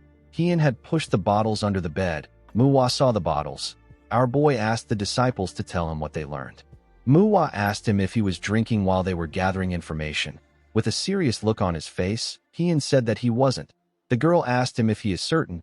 Hien told her that he won't repeat himself. He asked her to tell him what she learned. Mujin revealed to him that the Underworlders have taken over the power vacuum left behind by their sect's outer sect. He said that they now have control over Pasung. Manhwa told Hien that the Underworlders are dirty, evil bastards who are always dining and dashing. They steal money from civilians and resort to violence whenever the civilians don't cooperate. Manhwa said that it is not uncommon for them to beat a person to death. Muchiol said that the biggest problem is that they have learned martial arts. Although it is a third-rate martial arts, it is still very dangerous when used against people who haven't learned any martial arts. Hien commended them on gathering this amount of information with the little time they had. He told them that he will now tell them what he learned. He told them that all they said was true. He said that there is something they need to be skeptical about. He asked his juniors about how the Underworlders learn martial arts. He said that it is actually not hard to learn a third-rate martial arts. It is also easy to acquire books of this level. However, the Underworlders are the type of people who would never touch a book on any given day. Some of these idiots are so far gone that they would use the books as fuel for a fire. Hien said that it doesn't make sense for all of them to learn a third-rate martial arts through a book. He said that someone must have helped them. He revealed to them that he looked into who it might have been and why they did it. He said that he found out who it was, but he wasn't unable to uncover the reason. The disciples were surprised to hear this. Mujin asked him about who the person is. Our boy revealed to them that it is the Red Wolf sword from the Nine Hells Sword sect. The disciples were shocked to hear this. Mujin could not believe that they were not dealing with some lowly criminals. Hien said that he wanted to ambush them and wipe them out. He asked them about what they think. Mujin could not believe that Hien was actually thinking of doing something. He feared the power of the Nine Hells Sword sect. Muchiol said that he doesn't know the reason why the Nine Hells Sword sect is working with a criminal group. He said that this is a decision that they cannot make on their own. He said that it will be best if they report to the elders before doing anything. Mujin was happy to see that Muchiol was saying what he was thinking. Manhwa told our boy that she agrees with him. She said that this is injustice. She told him that they need to stand up to these criminals. Mujin was shocked to hear this. He believed that this was wrong. He believed that they needed to consider the situation they are in. Their sect was already overwhelmed with the recovery from the Shangxi massacre. It will be disastrous for them to clash with a big sect like the Nine Hells Sword sect. The boy believed that they must avoid this at all cost. He told Hien that it is too dangerous. He said that it would have been fine if it was just the Underworlders. However, it is different if the Nine Hells Sword sect is behind them. He told our boy that he is worried that they might be starting a war with them. Hien told him that he is thinking too much. He told him that he understands. He asked him not to worry because something like that won't happen. Mujin was surprised to hear this. He asked our boy about why he is so certain. Hien explained to him that this isn't how the Nine Hells Sword sect operates. He said that the Nine Hells Sword sect is a rather tyrannical organization. If they wanted to eliminate an organization, they would just start a fight. They wouldn't act behind the scenes. They would just go straight to the point. With the situation the Manhwa sect is in, the Nine Hells Sword sect could invade them and wipe them out anytime they want. Heian explained to the boy that it is more likely that the Underworlders are not really connected to the Nine Hellsword sect. Even if they are, they won't start a war over it. He asked Mujin to follow him now that he understands. The boy was shocked to hear this. He asked Heian to wait. He asked him about where he got the information. He asked him if the person he got it from is trustworthy. Our boy revealed to him that he got it from the Beggar Sect. The Beggar Sect is an orthodox organization made of beggars. Any beggar in the Jianghu can be said to be part of this sect. When it comes to numbers, no organization in the Jianghu can match them. They use their numerical advantage to gather intelligence. They earn money and get food by trading the information they gather. One should not underestimate them because they are beggars. They have also learned martial arts, and they follow their own morals and ethics. Any information gotten from this organization is definitely trustworthy. In the next scene, we see Heian and his juniors walking towards the Underworlders building. Mujin remembered that Heian told him that he worries too much. Our boy told him that he will try to make peace before doing anything. He assured him that he won't kill them right away. The boy believed that he was overthinking things. He told himself that he needs to stop worrying since his senior disciple said that he will try to work things out first. He said that he will calm down. He believed that things will be weird if he acts too anxious. He didn't want to be a burden. When they reached the doorstep of the brutal blood faction, Heian destroyed the door with a kick. Mujin tried to still maintain a straight face. He wondered why Heian didn't just open the door. The Underworlders were shocked to see that someone broke down the gates. They asked the people about who they are. As the dust slowly went away, Heian asked the men to tell the Red Wolf Sword and their leader to come out and kneel to apologize. He drew his sword and told the men that he will spare their lives if they do this. The men saw the symbols on their clothes. They quickly realized that they were looking at disciples of the Manhwa sect. Mujin told our boy that this isn't a peaceful method. Manhwa agreed with him. Heian told them that breaking down the front gates when ambushing another sect or clan is the way to do things in the Jianghu. He asked them to remember this. The moment he said this, the leader stepped out. He asked his men about what caused the ruckus. One of the men told him that the people in front of them are from the Manhwa sect. When the leader saw the symbols on their clothes, he realized that they were really from the Manhwa sect. He noticed that there were just 4 disciples in front of them. He believed that they were quite confident just because they are from the Manhwa sect. He asked them if they want to die. He told them that they are stupid to ambush them this late. He told them that he currently has an important guest. He said that he will let this go. He asked them to screw off if they don't want to die. Heian told the man that they are the ones who are going to die. He asked the leader to watch his mouth. He told him that he doesn't like his tone. The leader was annoyed to hear this. He asked Heian if he is out of his mind. He asked him if he knows who they are involved with. He told our boy that he does not value his life. He turned to his men and ordered them to show the group how terrifying the Jianghu can be. He asked them not to kill them. The men quickly drew their swords and moved forward. Immediately they did this, Manhwa saw something behind them. She saw 2 bodies on the ground. The girl was annoyed to see this. She quickly ran to the bodies. She wanted to check their condition. It was a man and a woman. The both of them were heavily injured and covered in blood. The man was already unconscious, but the woman was still hanging on. She was breathing heavily. Mujin and Muchiol quickly ran to Manhwa. Mujin asked her to look up. 2 men were about to attack her. Manhwa grit her teeth out of anger. She used a technique known as bamboo leaf hand to send them flying. The men fell to the ground. Muchiol and Mujin quickly covered the girl. Mujin told her that she can't just run off like that. Manhwa told him that the people on the ground are not in a good condition. She said that they need to take them to a physician. One of the men on the ground stood up and asked her to tell him who gave her the permission to take them. He told his comrades that they are actually weak even though they are from the Manhwa. He said that they can win against them if they fight together. Heian realized that Manhwa hit them with less power than usual. He could tell that she controlled herself like she always does during training. He believed that the girl was too soft. He asked Manhwa if her sword is for decoration. He asked her about why she is hesitating when these bastards are trying to kill her. He asked her to just stab them. The leader noticed that our boy did not move at all when the others ran to help. Just by looking at Heian's face, he could tell that our boy was sick and tired of this whole thing. He believed that Heian must be confident in his skills. He decided not to fight him. He chose to help his men kill the other disciples and join hands to kill our boy later. Heian was surprised to see that the leader actually ran to help his men. He didn't know why he was doing this when he was right in front of him. Fortunately, This was the situation that he wanted. This was the second-generation disciples' first time in the Jianghu. It is their first time out in the Jianghu after joining the Manhwa sect. Thanks to this, they don't know anything. These underworlders are bastards who throw dirt and even spit at their opponents. Heian knew that the disciples will find it difficult to fight opponents who are actually doing whatever it takes to kill them. It is different from the incident with the Black Knight Palace where the first-generation disciples were there to protect them. This time, there is no one protecting them, nor is there anyone to fight these guys for them. They will die if they don't take their opponents seriously. Heian wanted them to learn that life and death in the Jianghu is not decided purely by their martial arts realm. The situation was incomparable to training in the mountains where they simply take turns in attacking each other. Our boy was certain that they will learn well.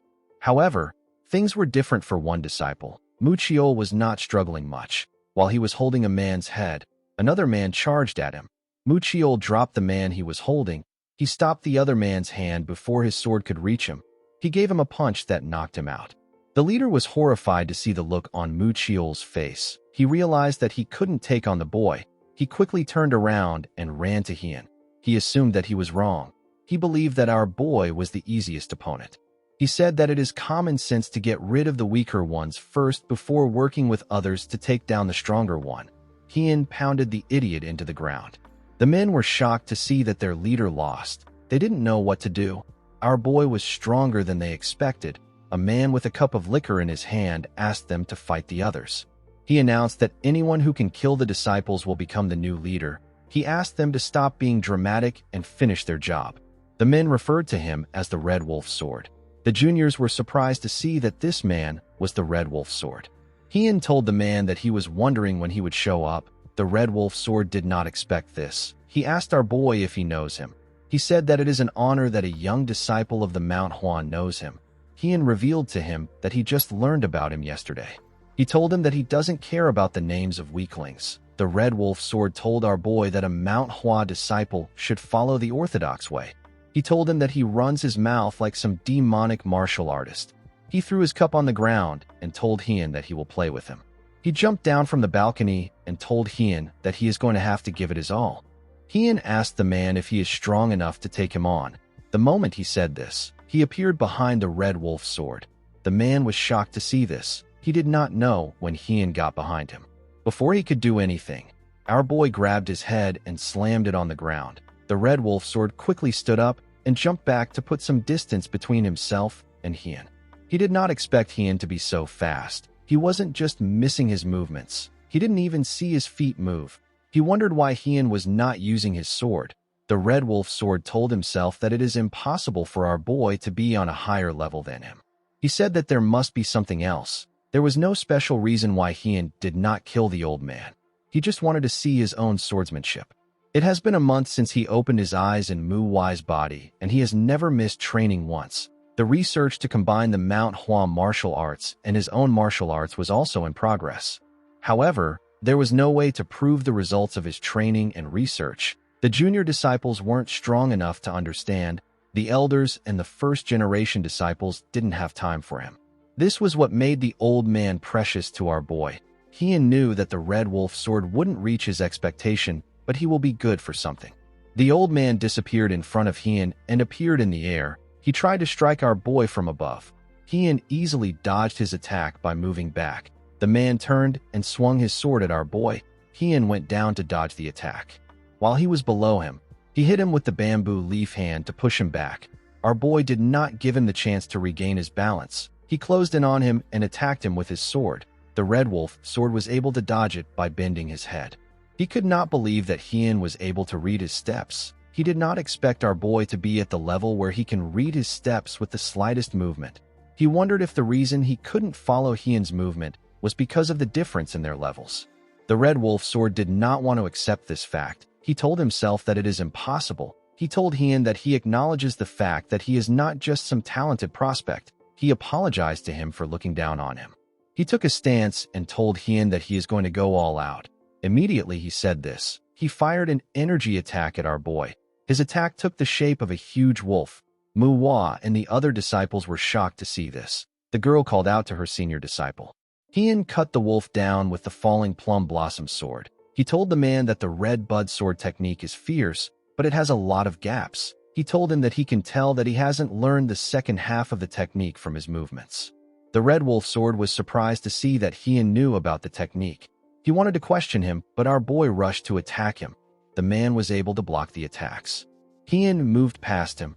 The moment he did this, the man began to bleed from his arm. The red wolf sword was certain that he blocked Hien's attacks. He believed that this was definitely the rapid sword technique. He quickly turned around to face our boy. Immediately he turned around. Hien passed by his side at a crazy speed and used his sword to attack him. Everyone was surprised to see this. Our boy left a cut on the old man's face. He cut a small portion of his hair in the process. The red wolf sword knew that Hien could have killed him if he wanted. Our boy actually shifted his sword to simply injure him. He did not understand why Hien would do this. He realized that the fight has been like this from the beginning. Hien didn't use his sword, but he stayed behind him. He did not know why Hien was going easy on him. He believed that the reason didn't matter. He was actually more curious about how Hien was so strong. It didn't make sense because Hien is so young. He grit his teeth out of anger. He wondered if this is another talented bastard. He said that Hien is similar to someone. He did not understand how our boy was better than him when he has lived twice as long as he has. He asked our boy not to look down on him. He said that he is a martial artist of the Nine Hells sect. The moment he said this, he fired 3 more wolves at Hien. With a simple swing of his sword, Hien fired his attack at the wolves. His attack tore them apart and hit the man. It left several cuts on his body. Muchiol was surprised to see this. The red wolf sword told himself that he was already training before our boy was born. He said that he kept on practicing so that he could be acknowledged for his martial arts. He could not believe that Hien destroyed the results of his efforts so easily. He used his sword to hold himself. He charged at our boy. He asked Hien to tell him why his efforts won't be acknowledged. Immediately he said this. Hien cut him down at a crazy speed. In the next scene, we see the leader pull his head out of the ground. His mouth was filled with sand. He began to cough out the sand in his mouth. The man wondered about what happened. He was certain that he charged at Hien with his sword. While he was trying to put himself together, he heard someone ask about why his effort isn't acknowledged. When the leader turned around to see who was talking, he saw Hien land a huge cut on the red wolf sword. The leader could not believe his eyes. While he was on the ground, the red wolf sword told himself that there is nothing as unfair as talent. He believed that his efforts fell victim to a young prospect's talent in order to let him shine. He assumed that Hien must have only trained for a few years at best. He said that it is a good story for a young prospect to attack a martial artist of the Nine Hells Sword sect. He told our boy that he has seen many talented and young martial artists like him. He told him that he is already used to being acknowledged by those around him.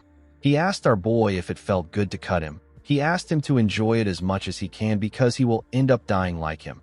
He said that everything will be over once his sect confirms his death. He told Hien that he cannot block the Nine Hells Sword sect no matter how outstanding he is. Hien told him that he talks a lot for someone who is about to die. He kicked him and made him face him. He revealed the letters on the man's chest. Our boy told the man that he could feel a sense of inferiority from him due to how he spoke. While looking at his chest, Hien realized that he is from the Otherworld unit. A person can know which unit an individual belongs to in the Nine Hells Sword sect based on the letters on their chest. The Otherworld unit, the Hell unit, and the Despair unit are the 3 units in the Nine Hells Sword sect. They are known as the 3 axes that supports the sect. This information is what the public knows. Hien told the man that he knows that the Otherworld unit has not achieved any merits and has been completely pushed aside from succession. The real power lies within the Hell unit and the Despair unit, who are at war with the Brutal Dragon faction. Our boy found it strange that the Nine Hells Sword sect, which is at war with the Brutal Dragon faction, would suddenly have their eyes on the south of Shangxi. After thinking about it a little, Hien realized that the mission that was given to the Otherworld unit in this war was to protect the headquarters and provide rear support. However, because the Otherworld unit wants merit, they pretended to be completing some missions on the outside. They were actually just wasting their time. The Red Wolf Sword was shocked to see that Hien was aware of what was happening. He asked him about how he knew this. Hien asked him if he thinks that the Otherworld unit will step up for him if he dies. He told him that his unit will do their best to hide his death at all costs. He reminded the Red Wolf Sword that he should be supporting the war instead of wasting his time with this nonsense. Hien told the man that this is the perfect opportunity for the Hell unit and the Despair unit to strike the Otherworld unit down. With a serious look on his face, Hien asked the idiot if the Otherworld unit will come to the Mount Hua for revenge. He asked him if the Mount Hua sect look like they are scared of the unit. He told him that they wouldn't win even if the Hell unit and the Despair unit helped them. Hien said that it was he who faced the 9 Hell Sword sect alone. The moment he heard this, the Red Wolf Sword lost consciousness and died. The leader of the Brutal Blood faction was shocked to see what happened. He quickly dug a hole in the ground and put his head back inside. He told himself that he didn't see anything. He said this to himself multiple times. While he was lying to himself, Hien pulled him out of the ground. He asked him about why he is pretending. He asked him to deal with this immediately. The man accepted his order. In the next scene, we see Hien and the other disciples in the office of the leader. The leader gathered the books containing their income for our boy. Hien saw the gambling debt income, the names of those who borrow money from them, and the accounts they borrowed from. Our boy did not expect the leader to keep a good record of the cash flow. While the leader and his subordinates were kneeling, Hien asked him if this is all.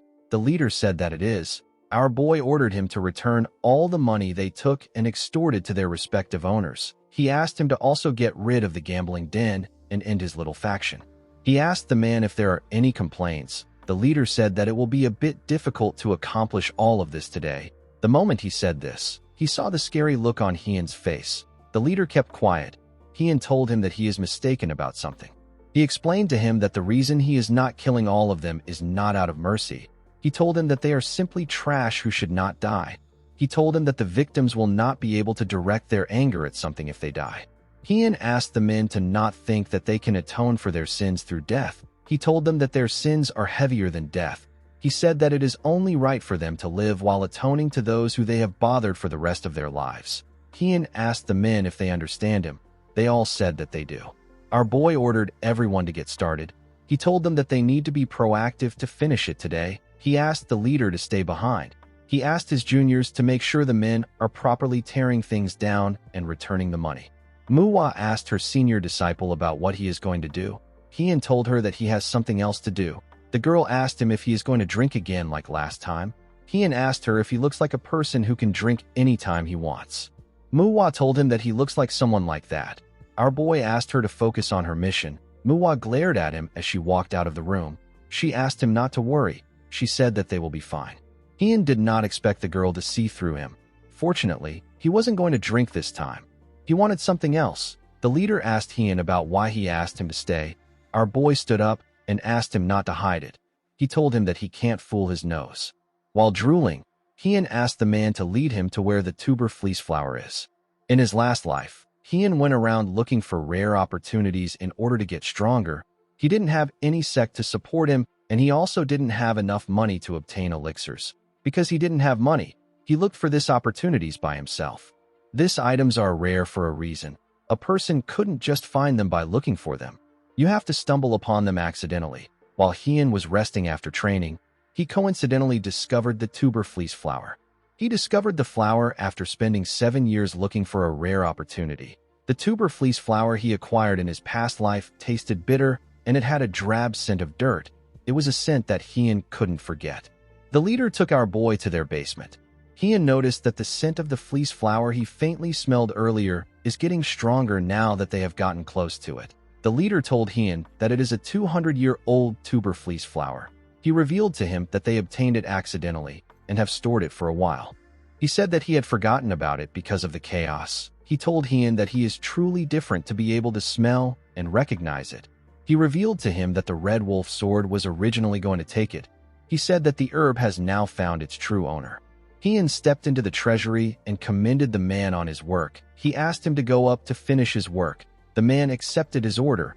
Our boy locked the door and began to look around. Most organizations who are capable of using martial arts have a space where they can practice energy circulation. Hien observed that the iron doors and the stone walls were pretty thick. He was certain that he didn't need to worry about anything. In his last life, Hien ate a 300-year-old fleece flower. He knew that a 200-year-old fleece flower won't be as good as the one he ate. However, this didn't change the fact that the item is special. Hien quickly opened the box. He wanted to enjoy the herb. The moment he opened the box, he saw something shocking inside. He did not understand why a 200-year-old fleece flower was so big. It was much bigger than the 300-year-old fleece flower he ate in his last life. This fleece flower was at least 400 years old. Hien picked up the flower. He recalled that it was very difficult for him to obtain a fleece flower in his last life. He could not believe that this man found something of this quality so easily. Hien felt bad that he was ingesting the herb alone. He promised to share the next good item with his juniors. While the leader was looking through the documents, he felt a heavy vibration and heard a loud sound. He was shocked to hear this. He quickly stood up. He noticed that the sound came from the basement. He saw some smoke coming from the basement. Hien stepped out of the basement. He said that he feels refreshed. The moment he said this, the leader ran to him. He asked him about what the loud noise was. Our boy said that it was nothing. He asked the man if he has time to stroll around. He reminded him that he has to thoroughly look through the ledger.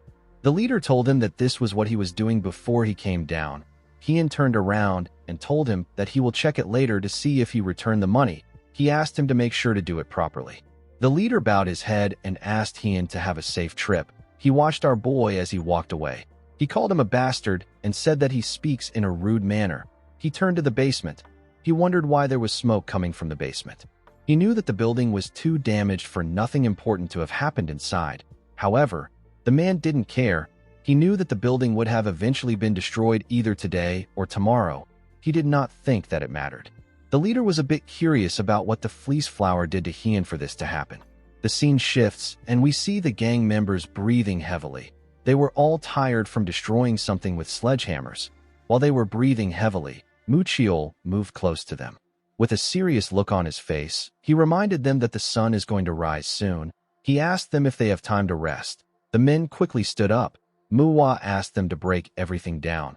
She said that the sun will rise soon. In the next scene, we see one of the underworlders giving a man a box filled with cash. The man asked him if he is really just going to give him. The underworlder bowed his head and told him that this is the money they extorted from him. He told him that it is only right that he returns it to him. He apologized to the man. Mu Jin watched the underworlder as he apologized. Someone else was also watching them from afar. The person turned out to be the branch leader of the beggar sect. The man could not believe that Hien actually defeated the Red Wolf Sword and dealt with the brutal blood faction. He was certain that it had only been 2 days since he gave Hien information on the Red Wolf Sword. He already knew that our boy was not ordinary, but this was beyond what he expected. Jingi believed that the Mount Hua is hiding a dragon. While he was watching Mu Jin, Hien told him that he was looking for him. The man was surprised to hear his voice. He turned around and told him that he did not expect to see him. Hien explained to him that he came to have a drink because he is feeling peckish. He said that it is not fun to drink alone. He told Jingi that the alcohol and refreshments are ready. He asked him if he is up for a drink. Jingi was surprised to hear that someone wanted to drink this early in the morning. He asked Hien to lead the way. The scene shifts, and we see Jingi eating chicken with Hien in a bar. He asked our boy about what he is curious about. Hien told the man that the Red Wolf Sword is dead and the brutal blood faction has been dealt with. He knew that Jingi was already aware of this. He told him that he is putting the funds of the brutal blood faction where they belong. However, Hien still had a problem. The brutal blood faction are underworlders. He explained to Jingi that the gang became underworlders because they had no way of surviving or earning a living. He told Jingi that he wants to use them to reconstruct Pasang if there is a way to rehabilitate them. He asked the beggar if he knows someone who can take the men in and give them work. He asked him not to worry about the men's martial arts. He said that he plans on severing their dantian while he is here. Jingi said that dantians are not easily broken. He told our boy that he always surprises him. He revealed to him that he has a few merchants that he knows. He asked our boy not to worry about the underworlders. He said that he will check in on them every now and then to see if they are learning their trades and not causing any problems. Hien thanked him for this. Jingi asked him not to thank him. He told him that he is doing it for the civilians. He said that he should be the one thanking him for giving him an opportunity to help out. He poured Hien a drink and asked him about how long he plans on staying in Pasang. Hien revealed to him that he still has 2 outer sects he has to visit. He said that he has to visit the sects within a fixed duration, so he has 3 days left in Pasang. Jingi revealed to him that there are some strongholds around Pasang. He asked him if he is planning to deal with them. Hien said that he might deal with them. In the next scene, We see Hien place a bottle of liquor in front of his juniors. Mu Jin asked him about what is happening. Hien explained to him that he prepared this bamboo leaf liquor to congratulate all of them for finishing their first real mission well. Mu Jin told him that they don't really drink. Our boy explained to him that he is aware that they don't drink at random times in their sect. They only drink at periodic events like the end of the year or when there is something to celebrate. Hien asked them if they know that new prospects who are just entering the Jianghu usually die during their first real incident. He told them that they must have noticed that the martial arts of the underworlders were flimsy. However, they had a clear intention. They fought the disciples with the intention to kill, but the disciples were not prepared to harm them. Our boy told his juniors that this is what the real world looks like. He explained to them that their martial arts is better than the underworlders. However, the difference between life and death in the Jianghu is not simply decided by a person's level. Most who are new to the Jianghu overlook this fact and meet a terrible end. However, this three came out unscathed. Hiem told them that their safety is a reason to celebrate. He told them that they drink since it is a celebration. Mu Jin found it odd that his senior was speaking with experience. He reminded him that this is also his first real incident.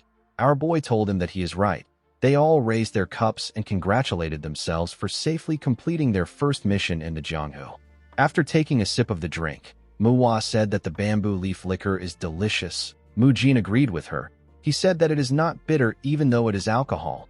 Manhwa told our boy that she now understands his love for alcohol. She said that she will drink every day if liquors are this good. Mu Jin asked her not to do this. While they were talking, Mu Chiol was thinking about something. He remembered the technique Hien used to destroy the Red Wolf sword's attack. He was certain that the sword technique doesn't belong to the Mount Hua. He wondered about what the sword technique was. He couldn't stop thinking about it. He wanted to know what it was. He told Hien that he has a question for him after watching his battle with the Red Wolf sword. He said that the first technique he used belongs to the Mount Hua. However, the moment he deflected the Red Wolf sword strike, his swordsmanship changed into something else. Mu Chiol said that the power was concentrated and the curves were not smooth. He told Hien that he wants to know more about this technique. Our boy believed that they were all busy dealing with the underworlders. He did not expect Mu Chiol to be watching him. He knew that the technique he used had the principle of weight in it. Weight and power were the principles of the Dako sword technique, which Hien used and invented in his past life. Our boy simply put the principle of weight into the basic moves of the six-fold combo sword technique. He could not believe that Mu Chiol actually noticed this. He remembered that the boy said that it didn't look like a Mount Hua sword technique. He told Mu Chiol that he will tell him later. He said that there is something they need to do first. Hien had been waiting for a chance to mention this to his juniors. He believed that now was perfect. He asked his juniors if they have finished their drinks. He asked them to finish it if they haven't done so. He told them that they won't have time to drink for the next 3 days once they hear what he is about to say. In the next scene, we see a coachman driving a carriage in a forest. Someone came out of the bush and asked the coachman to stop. The man asked him if something is wrong. The man who came out of the forest said that nothing is wrong. He asked the coachman to give him everything he has if he doesn't want to die. The coachman begged the man to spare him. While he was begging, Hien and his juniors watched him from the bushes. Manhwa could tell that this man was a bandit. Hien explained to her that the bandits stay hidden in the woods until someone passes by in order to rob them. Although they look like they are part of the underworlders, they are actually different. The biggest difference would be the fact that they learn martial arts, and they are more systematic. The people they dealt with earlier also learned martial arts, but the Red Wolf sword taught them with a purpose in mind. So those men aren't like the average underworlders. These men are more structured. Hien told his juniors that they have to assume that a stronghold is nearby if they come across this bandits. He said that there are about 5 strongholds around Pasung. He told the disciples that he does not know the exact locations of the strongholds. He said that the only thing he is sure of is that these men are stronger than the underworlders under the Red Wolf sword. With a worried look on her face, Manhwa asked her senior disciple about why he is telling them this. Our boy revealed to them that they will be the ones to eradicate these strongholds in the next 3 days. He said that one person will take on each stronghold and the rest will watch. The juniors were shocked to hear this. Manhwa asked him about why he made such a decision. She asked him if they did something wrong. Our boy found her question to be odd. He reminded her that they almost died because they couldn't take down the underworlders. He told them that they almost died because they were not ready to harm others. Heian explained to them that this mission was made to deal with their fear. Mu Chiol told him that he is right. He said that they might have died if it wasn't for him. He said that it is a good idea. Mu Jin and Mu Hua did not like the fact that he was right. Mu Jin asked Heian about how he prepared himself to harm others. Heian did not know how to answer the question. This wasn't his first real fight. His first real fight happened a long time ago. However, it wasn't something that he could easily forget. Heian told Mu Jin that he remembers being afraid. The fear that he will be the one to die if he doesn't kill the person got to him. Heian told his juniors that he is afraid of dying, and he is also afraid of them getting hurt. He said that he slayed the enemy in front of him in order to prevent his fears from becoming real. He explained to his juniors that this perspective belongs to him. He said that a person should have their own way of fighting. He told Mu Chiol that he will teach him the sword technique that he saw, depending on how he performs at his stronghold. Our boy told them that he will show them how it is done since it is the first night. He asked them to watch and learn. Our boy stepped out of the bushes. He beat up the bandit and knocked him out. He later woke him up and made him direct him to his stronghold. His leader was shocked to see Heian. Our boy easily took care of the bandits and destroyed their stronghold. After this night, the special training began for the juniors. They watched over the brutal blood faction during the day, and they took care of the strongholds at night. The training was quite effective. At first, the disciples hesitated. However, they quickly learned their lessons. They stopped hesitating sooner than Heian expected. They all did well. However, Mu Jin seemed like he needed more time. It was not that he was falling behind in terms of skills. He was actually even better than Mu Chiol and Mu Hua when it came to skills. But he was still hesitating when it came to killing, even though he was at death's door. Having watched over the boy until now, Heian understood why he was hesitating, but he couldn't do anything about it. Mu Jin needed to overcome it by himself. In the next scene, we see Heian tell his juniors that they have taken care of the strongholds. They were able to take care of the strongholds in 2 days instead of 3 days. Our boy commended them on their efforts. He revealed to them that they will be leaving for Wainan as planned. He asked them to rest until tomorrow. Mu Hua asked him about what they will do today. Heian reminded her that he told Mu Chiol that he is going to teach him a new technique. Mu Hua asked him if they are also involved. Our boy told her that they have to help too. Mu Hua was not excited to hear this. She planned on resting today. She could tell that Heian was going to work them to the bone again. The scene shifts, and we see Heian demonstrate the move to the juniors. He left a hole in the ground when he swung his sword. The juniors were shocked to see the technique. Heian told Mu Chiol that the technique he saw before was actually the six-fold combo sword technique. He said that he simply tweaked it a bit by adding weight to it. Mu Chiol was surprised to hear this. Heian explained to him that the sword techniques of their sect allow a person to proceed to the next move even if the sword path is blocked or destroyed. This is partly because there are so many changes in movement. It is also because there is no differentiation between defense and an offense in the six-fold combo. In other words, a person can link the six-fold combo sword technique to any other skill. Heian said that he will be displaying his own personal interpretation of the technique. He asked them about how things will be if he mixes the element of illusion and change to the six-fold combo sword technique. Mu Chiol asked him if he is serious. Heian revealed to them that Hyunjo wasn't the first to create this method, but he was the best at it. This means that he has a very profound understanding of martial arts. Our boy told them that Hyunjo thought a lot about the six-fold combo sword technique and came to a conclusion. Hyunjo said that Flamboyant Change and the Plum Blossom are both still the six-fold combo sword technique, but it is a different branch of the technique. Heian announced that Hyunjo was discreetly creating a new technique. He said that one of them uses the weight of the sword which he just performed. He said that he also has a conclusion about the technique. He said that it is incomplete. On top of this, the Manhwa doesn't have a technique that deeply studies the weight of the sword. Heian explained to Mu Chiol that it can be foolish to learn a technique that isn't even complete, especially when he already has a good basic technique. Our boy said that Hyunjo has a reason for creating the method in secret. He knew that an incomplete technique could just end up causing chaos and confusion. Heian asked Mu Chiol if this is really the technique he wants to learn. The boy became quiet. He quickly put himself together and asked Heian to teach him the technique. For the sake of the story, I will now call Heian Mu Why. After telling Mu why that he wants to learn the technique, they began to train. They practiced their stance overnight. Manhwa and Mujin were forced to watch them do the same thing.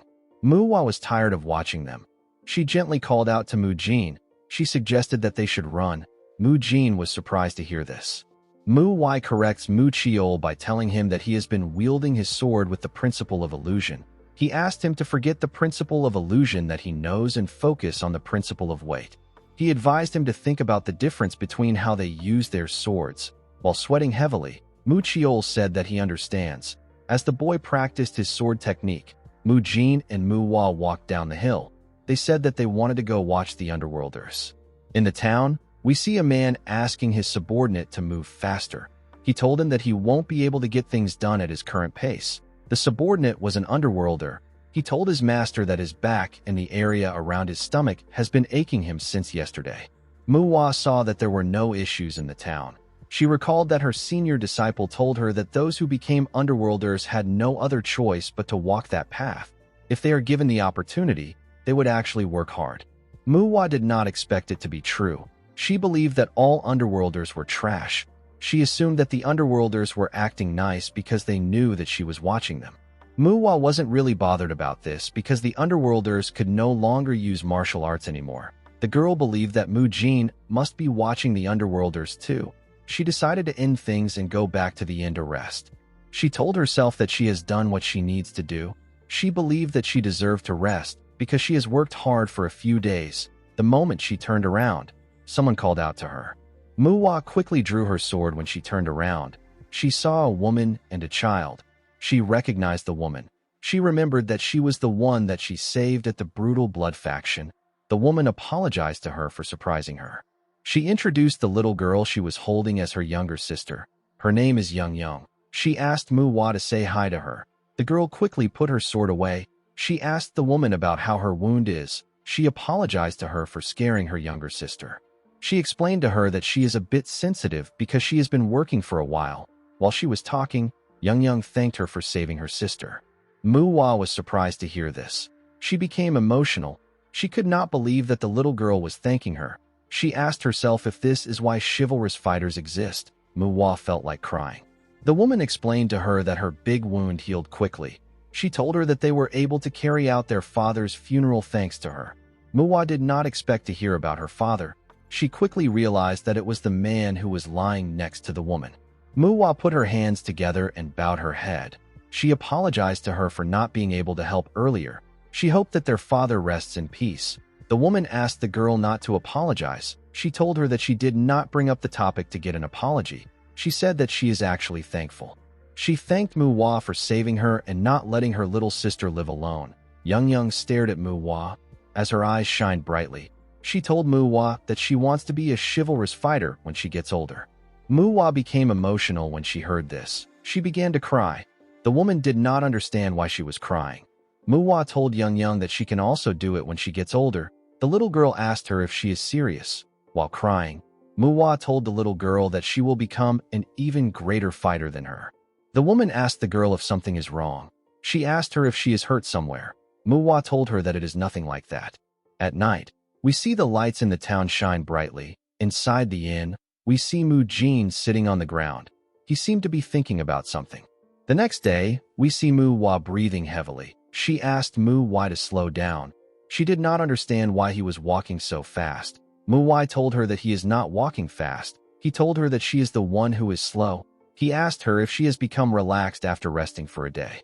Our boy said that she has been slacking in her usual training. He told her that he will take a look at things. Manhwa whispered that they should have left early. She asked him to tell her why he let them rest for a day. Manhwa turned around and glared at her. Manhwa quickly covered her mouth. Mujin decided to change the topic since our boy's expression was not good. He said that he is curious if the underworlders in Pasung are rehabilitating well. He told Manhwa that they didn't seem to have any issues when they were watching them. Our boy asked him not to worry about it. He said that the beggar sect will keep watching them. With a scary tone in his voice, he told Mujin that what they need to worry about is their weak mentalities. He said that he needs to increase the difficulty of their training. Mujin could not believe that he failed at changing the subject. He and Manhwa knew that their lives were over. Manhwa said that she misses Young. Our boy turned around when he heard this. Manhwa explained to him that Young is the younger sister of the girl she saved during the fight. with the brutal blood faction. She told him that she met Young Young while she was watching the Underworlders. She revealed to Mu Wai that Young Young said that she wants to be a chivalrous fighter like her when she grows up. Mu Wai told her that this is the first time he is worried about a child's future. Mu Wai was shocked to hear this. She called out to her senior disciple. Mu Wai asked her to shut up. He told her that they have reached Wainan. The girl was happy to hear this. She moved up to see the town. Mu Wai was relieved to see that they reached the town before sunset. Mu Jin informed him that the Manhwa outer sect that is here is known as the Fresh Flower Sect. Mu Wai decided that they will have dinner at the Fresh Flower Sect. Mu Wai was happy to hear this. Our boy reminded her that she said something about him going too fast earlier. Mu Wai couldn't say anything. The scene shifts, and we see a boy beating another boy in the bushes. His friends assisted him in holding the boy down. The boy clenched his fist and punched the white-haired boy in his stomach. He raised his fist and said that he needs to give him one more punch. Before the boy could land his punch, someone blocked his hand. The person was surprised to see a young boy hitting another child with a little bit of internal energy. When the boy raised his head, he saw Mu Wai holding his hand. He saw the other disciples behind Mu Wai. The white-haired boy immediately realized that he was looking at disciples from the original Manhwa sect. Mu Wai told the boy that his punch is enough to kill a child who hasn't learned martial arts. With a scary look on his face, he told the boy that he needs to be aware of this when punching with his fist. The boy glared at Mu Wai when he heard this. Our boy could tell that his eyes were full of arrogance. He immediately realized that the problem lies with the parents. He knew that the boy has been influenced by his parents. It wasn't his fault that he was like this. Mu Wai noticed that the boy was still glaring at him. With a look of anger on his face, our boy told the arrogant idiot that he can get slapped if he glares at someone while knowing that he is in the wrong. Mu Wai knew that the boy was from an orthodox sect. He asked him if he wasn't taught manners in his sect. Before our boy could do anything, the other boy gently grabbed his clothes. Mu Wai did not expect this. He understood what the boy was trying to say. He let go of the arrogant idiot and asked him and his friends to get lost before they get beaten. After the idiot and his friends left, the other boy put his hands together and bowed his head to Mu Wai. He introduced himself as Lim Sanha of the Fresh Flower Sect. He thanked our boy for his help. Mu Wai also introduced himself to him. Mu Wai moved close to the boy and asked him if he is all right. Sanha said that he is. Mu Wai asked him about who the other boy was. Sanha said that the boy is the young master of the Great Truth Sect. His name is Ga Sayin. The other kids are students learning martial arts at the Great Truth Sect. Mu Wai asked Sanha to tell her why they were bullying him.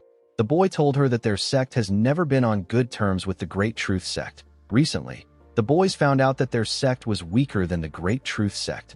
Thanks to this, they started bullying him. Mu Wai could tell that the boy swinging his fist was the young leader. Mu Jin asked Sanha if his sect leader knows about this.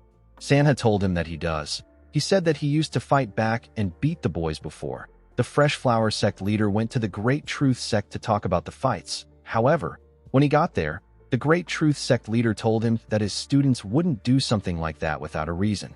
He told the Fresh Flower Sect leader that his son is the one at fault, and he tried to turn the issue into a sect-level conflict.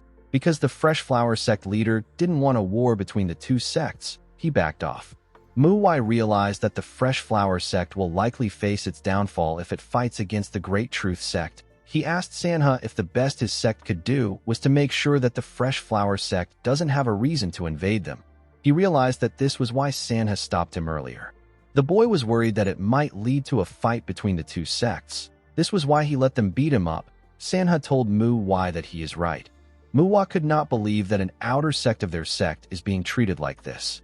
Mu Wai told her that there is a reason they were sent to take care of the outer sects. He told her that they will hear the details from the Fresh Flower Sect leader. Inside the sect, we see the disciples of the sect staring at the disciples of the Manhwa sect. Mu Wai recalled that the main sect's disciples are supposed to have red plum blossoms and the outer sects were supposed to have white plum blossoms.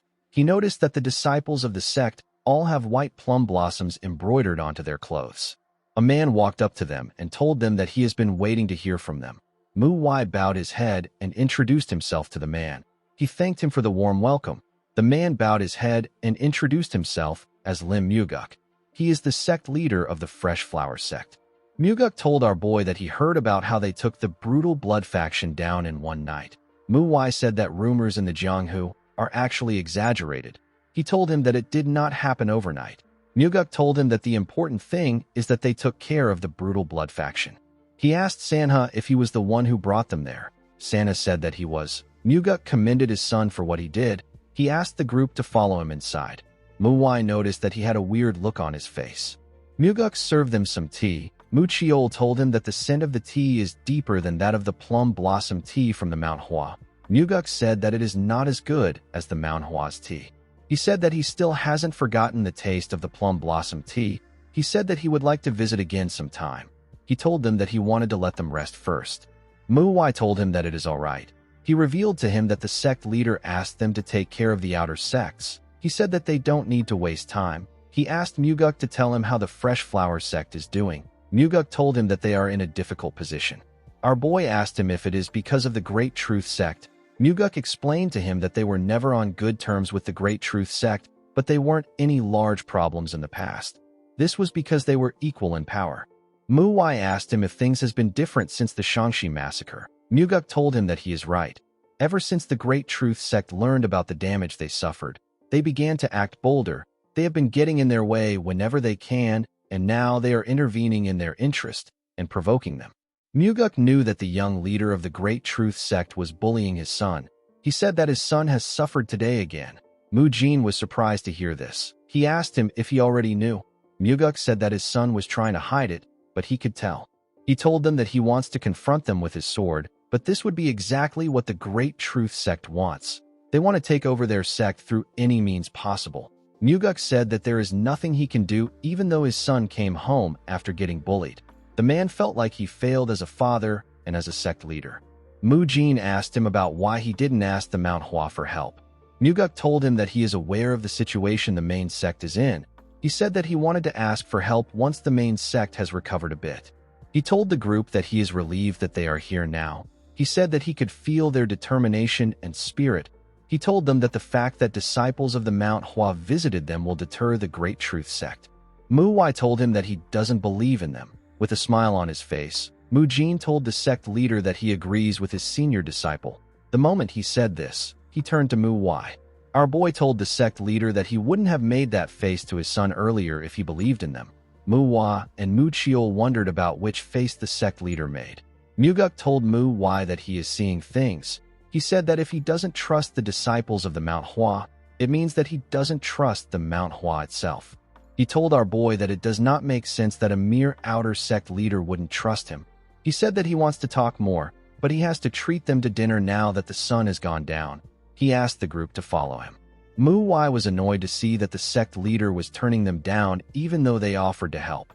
Although he was annoyed, Mu Wai completely understood how Muguk felt. He knew that the Fresh Flower sect endured different hardships because they believed that the Mount Hua would help them. They probably had high expectations after hearing about the disciples that took care of the brutal blood faction. Yet all Muguk saw were kids who were on their first outing into the Jianghu. When Muguk saw them, he thought that they were too young. He did not know what 4 people could possibly do to an entire sect. He believed that they might end up getting hurt while trying to help them. He decided to treat them while they were there and send them on their way. Muguk felt sorry for his son and the other sect members who had to endure harassment from the Great Truth sect. While remembering what he thought, Muguk wondered if he was actually hoping that these young disciples would help them. He could not believe that he wasn't able to hide his expression. He told himself that he was the one acting like a child. He was quite surprised that Mu Wai was able to read his face in that split moment. He did not expect our boy to be so observant. He realized that Mu Wai was still a disciple of the Mount Hua. Our boy stood up and thanked the man for his offer. He told him that they will take care of their dinner by themselves. Everyone was surprised to hear this. Mu Wai did not expect him to say something so rude. Mu Wai did not feel like he was rude. He knew that the sect leader was the one who was rude to them first. Muguk asked our boy to tell him why he is turning down their goodwill. Mu Wai didn't think that he will be able to change Muguk's mind. He believed that he will be wasting his time trying to convince the man. He told the man that he cannot take from him since they have not helped him with anything. He said that it is not right. Everyone was surprised to hear this, but no one was as surprised as Mu Wai. She couldn't believe that her senior disciple was saying that something isn't right. She remembered how he beat up one of their disciples, how he advised them to break down the front gates of another sect when ambushing them. Manhwa wondered if this was the same senior disciple that she knew. She believed that something was wrong with Manhwa. As they walked out of the sect, Manhwa told her senior disciple that he is acting strange. She knew that he never cared about his duties. She asked him about why he is suddenly doing otherwise. She knew that something was going on. She asked Manhwa to tell them anything. Our boy turned around when he heard this. Manhwa quickly closed her mouth when he turned around. Our boy was not actually looking at her. He was looking at the Fresh Flower sect. He wanted to see how far they were from the sect. He believed that they were far enough. The only way the Fresh Flower sect could hear them is if they had an extremely advanced martial master. Manhwa told his juniors that he will tell them what happened. He revealed to them that the Fresh Flower sect leader doesn't trust them. The group was surprised to hear this. Manhwa reminded him that Muguk said that the Great Truth sect would not interfere in their business because they are there. Manhwa asked her if she doesn't think that this is strange. He asked her if she remembers the attitude the children of the Great Truth sect had towards them earlier. He asked her not to think that children don't know anything. He said that a successor is still a successor. A successor needs to be careful with their actions and words. Manhwa told them that there must be a reason why that boy acted the way he did. He said that it does not make sense that the Great Truth sect would back away because they are there. The Fresh Flower sect leader knows that the Mount Hua is struggling right now. Although the Mount Hua sent disciples of the sect to check in on outer sects, they are still just 4 disciples on their first trip to the Jianghu. Manhwa asked the others to tell him what would happen if they were to fight with the Great Truth sect and lose. This would allow the Great Truth sect to absorb the Fresh Flower sect, and people will say that the Mount Hua failed to resolve matters involving their outer sects. It will be the worst-case scenario for everyone. Manhwa became worried. She asked her senior about what they should do. Manhwa reminded her that this would only happen if they fail to solve the problem. He said that they will resolve the issue. Manhwa asked him about how they are going to do it. She knew that he already had a plan in mind. The scene shifts, and we see 2 men eating dumplings in a restaurant. Manhwa watched the 2 men as they ate. He saw that the disciples of the Great Truth sect were eating freely even though it is the Fresh Flower sect's territory. He could tell from their eyes that the men were full of complaints, and they were looking for victims. Manhwa told the others that something will happen even if they don't do anything. The moment he said this, a man accidentally brushed arms with one of them. The men quickly looked up. They saw that the man was drunk. Although he was drunk, the man was still able to apologize for what he did. As he walked forward, the man dusted his clothes. He did not like the fact that the men were glaring at him even though their sect raised the protection fees. The men looked like they were about to murder civilians. The man said that the Great Truth sect is truly an orthodox sect. Manhwa did not expect to hear about protection fees. He believed that this was the Fresh Flower sect's territory. The man looked like he was the one who was provoking the men to Manhwa. Some men sitting on another table referred to the members of the Great Truth sect as a bunch of leeches. They said that they were taking their money, and now they were getting free food. One of them said that they should be ashamed. The man next to him asked him to watch his mouth. He told him that they might hear him. The man said that they pay them to keep the unorthodox bastards away, but they ended up turning into those unorthodox bastards themselves. Upon hearing this, Manhwa realized that the Great Truth sect has already taken over this place. They raised the protection fees when they took over. This got on the nerves of the people there. Our boy noticed that the man from before was still talking loudly. He knew that something was bound to happen. He told the others that things will be going their way. He asked them not to intervene no matter what happens. Manhwa asked him about what he means. Immediately, she asked this question. The men from the Great Truth sect stood up. They said that they couldn't take it anymore. One of them touched the shoulder of the man who was talking and asked him if he has always wanted to say those things about them. Everyone there became nervous. The man told them that he has always wanted to say those things. The man from the Great Truth sect was surprised to hear this. The drunk man asked the disciple if he is going to kill him. The man's friend asked him to stop talking. The man asked him if he said something wrong. He told his friend that everything he said was right. He reminded the disciples that they were hiding behind closed doors when the demonic cult attacked, and now they are going around showing their power. The man told them that they kicked out the Fresh Flower sect who actually protected them and raised the protection fees. The man laughed and told them that even the unorthodox sect wouldn't act like them. He called them a bunch of demonic bastards. He said that he wouldn't even be able to go around in public if he was a member of their sect. The disciple pushed the man to the ground and asked him if he thinks they are idiots. He raised his sword and asked everyone to look closely. He said that this is what happens when someone insults the Great Truth Sect. Before he could stab the man, Mu Wai threw his chopsticks at him and made his body freeze. The man screamed out in pain. The other disciple took out his sword and asked Mu Wai to tell him who he is. Our boy kicked the man in his stomach and sent him flying. The first disciple asked our boy to tell him what he is doing. He asked him to tell him what he did that made him stop moving. Mu Wai picked up the other man's sword and told him that he has the same question for him. He agreed that the man spoke rashly. He asked the disciple to tell him why he wielded his sword against someone who hasn't learned any martial arts. The man looked at Mu Wai's hand. He saw the symbol on his clothes. He immediately knew that our boy was from the Manhwa. Mu Wai asked the man to tell him what he was going to do with the sword. The man said that he was simply going to scare the man. Our boy took the man's sword and told him that he will be taking it away. The man was surprised to hear this. Mu Wai told him that if he was going to use a sword to scare a weak person, it will be better for him not to have a sword at all. He revealed to the man that he will be able to move once he takes out the chopsticks. He asked him to ask the unconscious man to take them out when he wakes up. He asked the man to come to the Fresh Flower sect if he wants to get his sword back.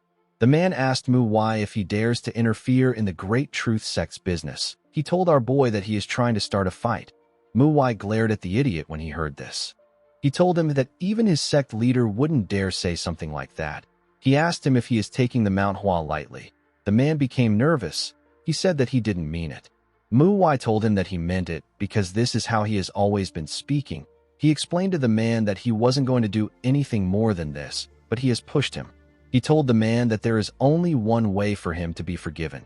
He said that the Great Truth Sect leader must come to the Fresh Flower sect and beg for forgiveness. With a scary tone in his voice, Mu Wai told the man that the Great Truth Sect will be history if the sect leader is not there by sunrise tomorrow. He advised the man to answer wisely. The disciple told him that he will bring his sect leader. Mu Wai and the other disciples were not even surprised by Mu Wai's actions. Mu Wai said that their senior is getting bolder by the day. She said that it would have been better if they just ambushed the Great Truth Sect. Mu Jin agreed with her. He asked her if this will be all right. The next day, we see the sect leader of the Great Truth Sect and his disciples marching towards the Fresh Flower sect.